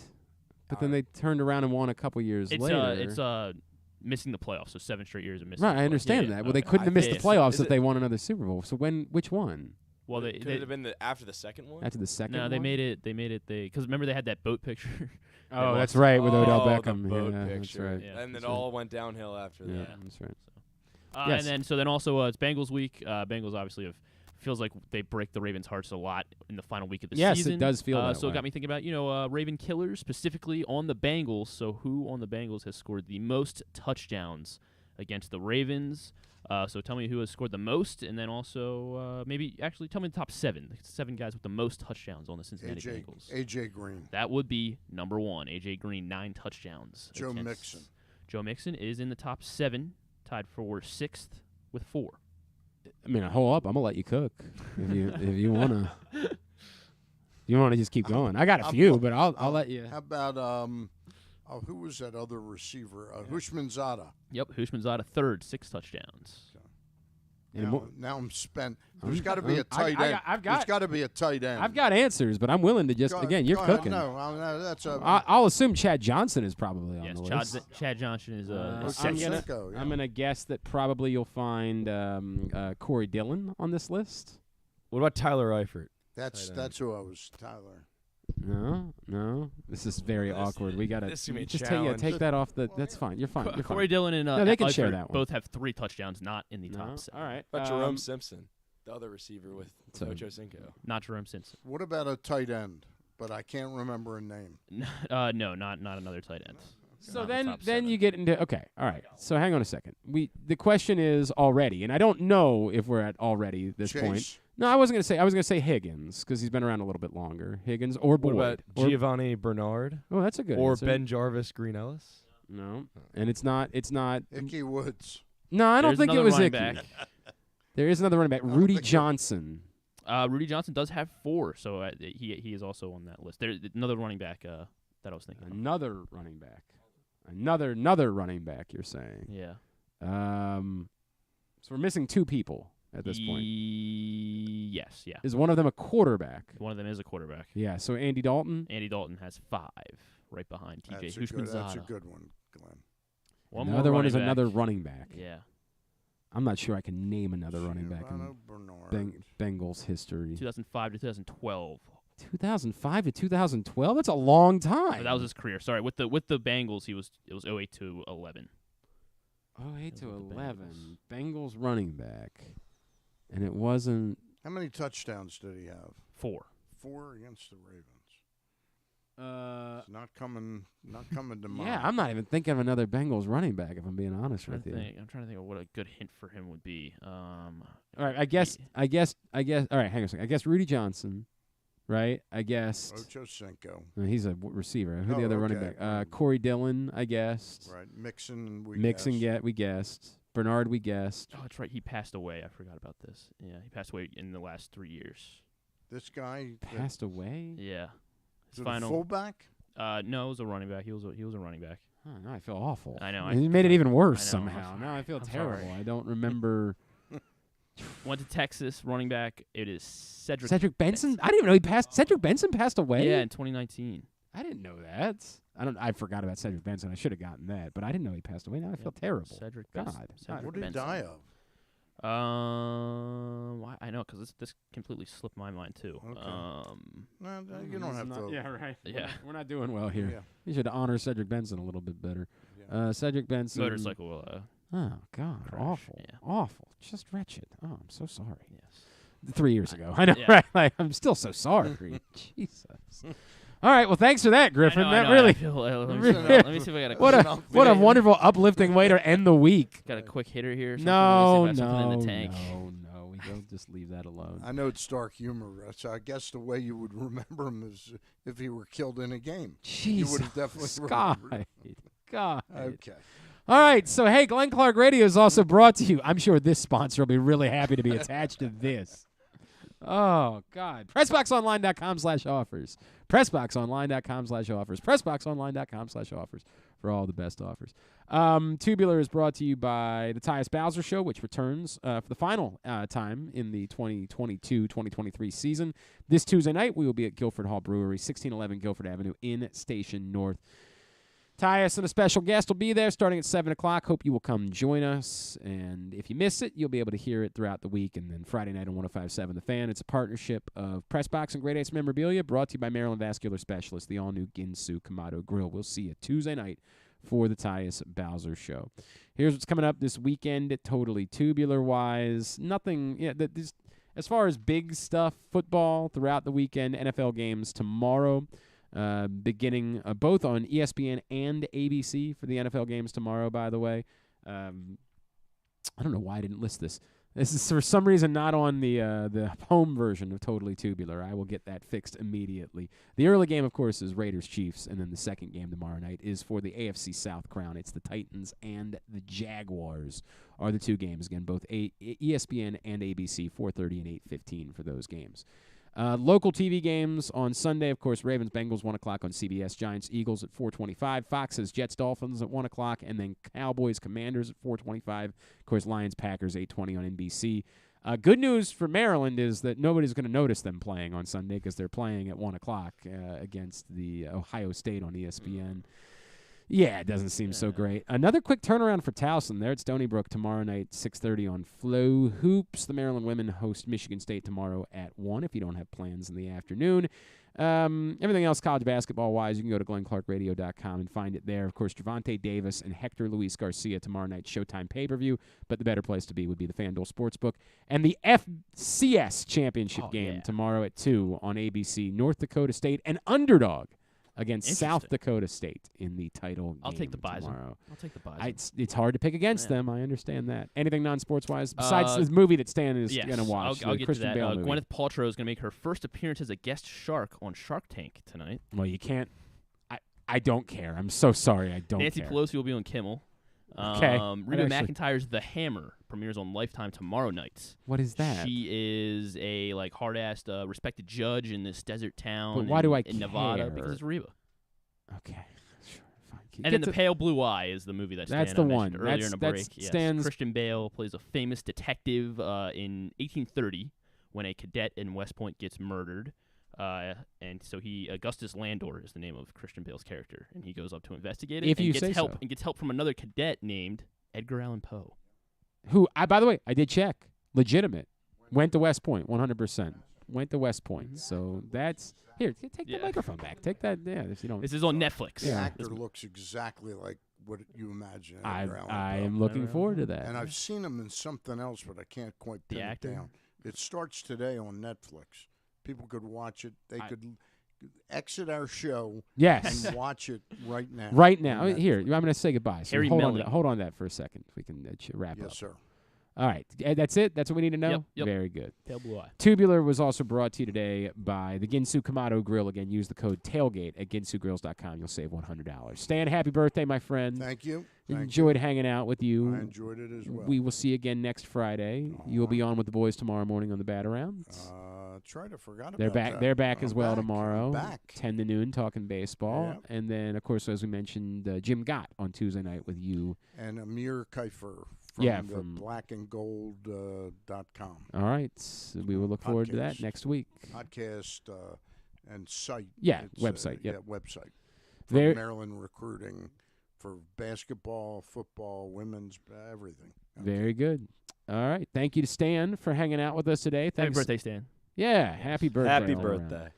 Thanks also today to Brian Newberry, new Navy coach, Rocky Boiman from out in Cincinnati, and Bo Smolka. We'll get all of it up in the greatest hits section of the Oh, my God. It's so good. tab at glennclarkradio.com. On Monday, we are going to be scheduled to be joined by Eric Zier, former Ravens quarterback, who is now the color analyst for Georgia football. We will preview the national championship game with a great...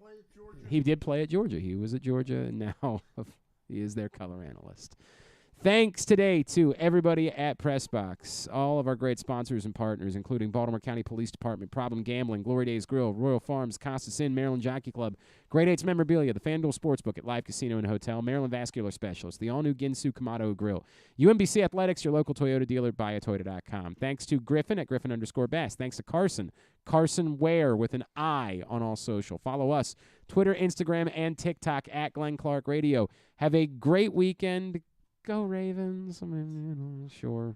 Duke sucks.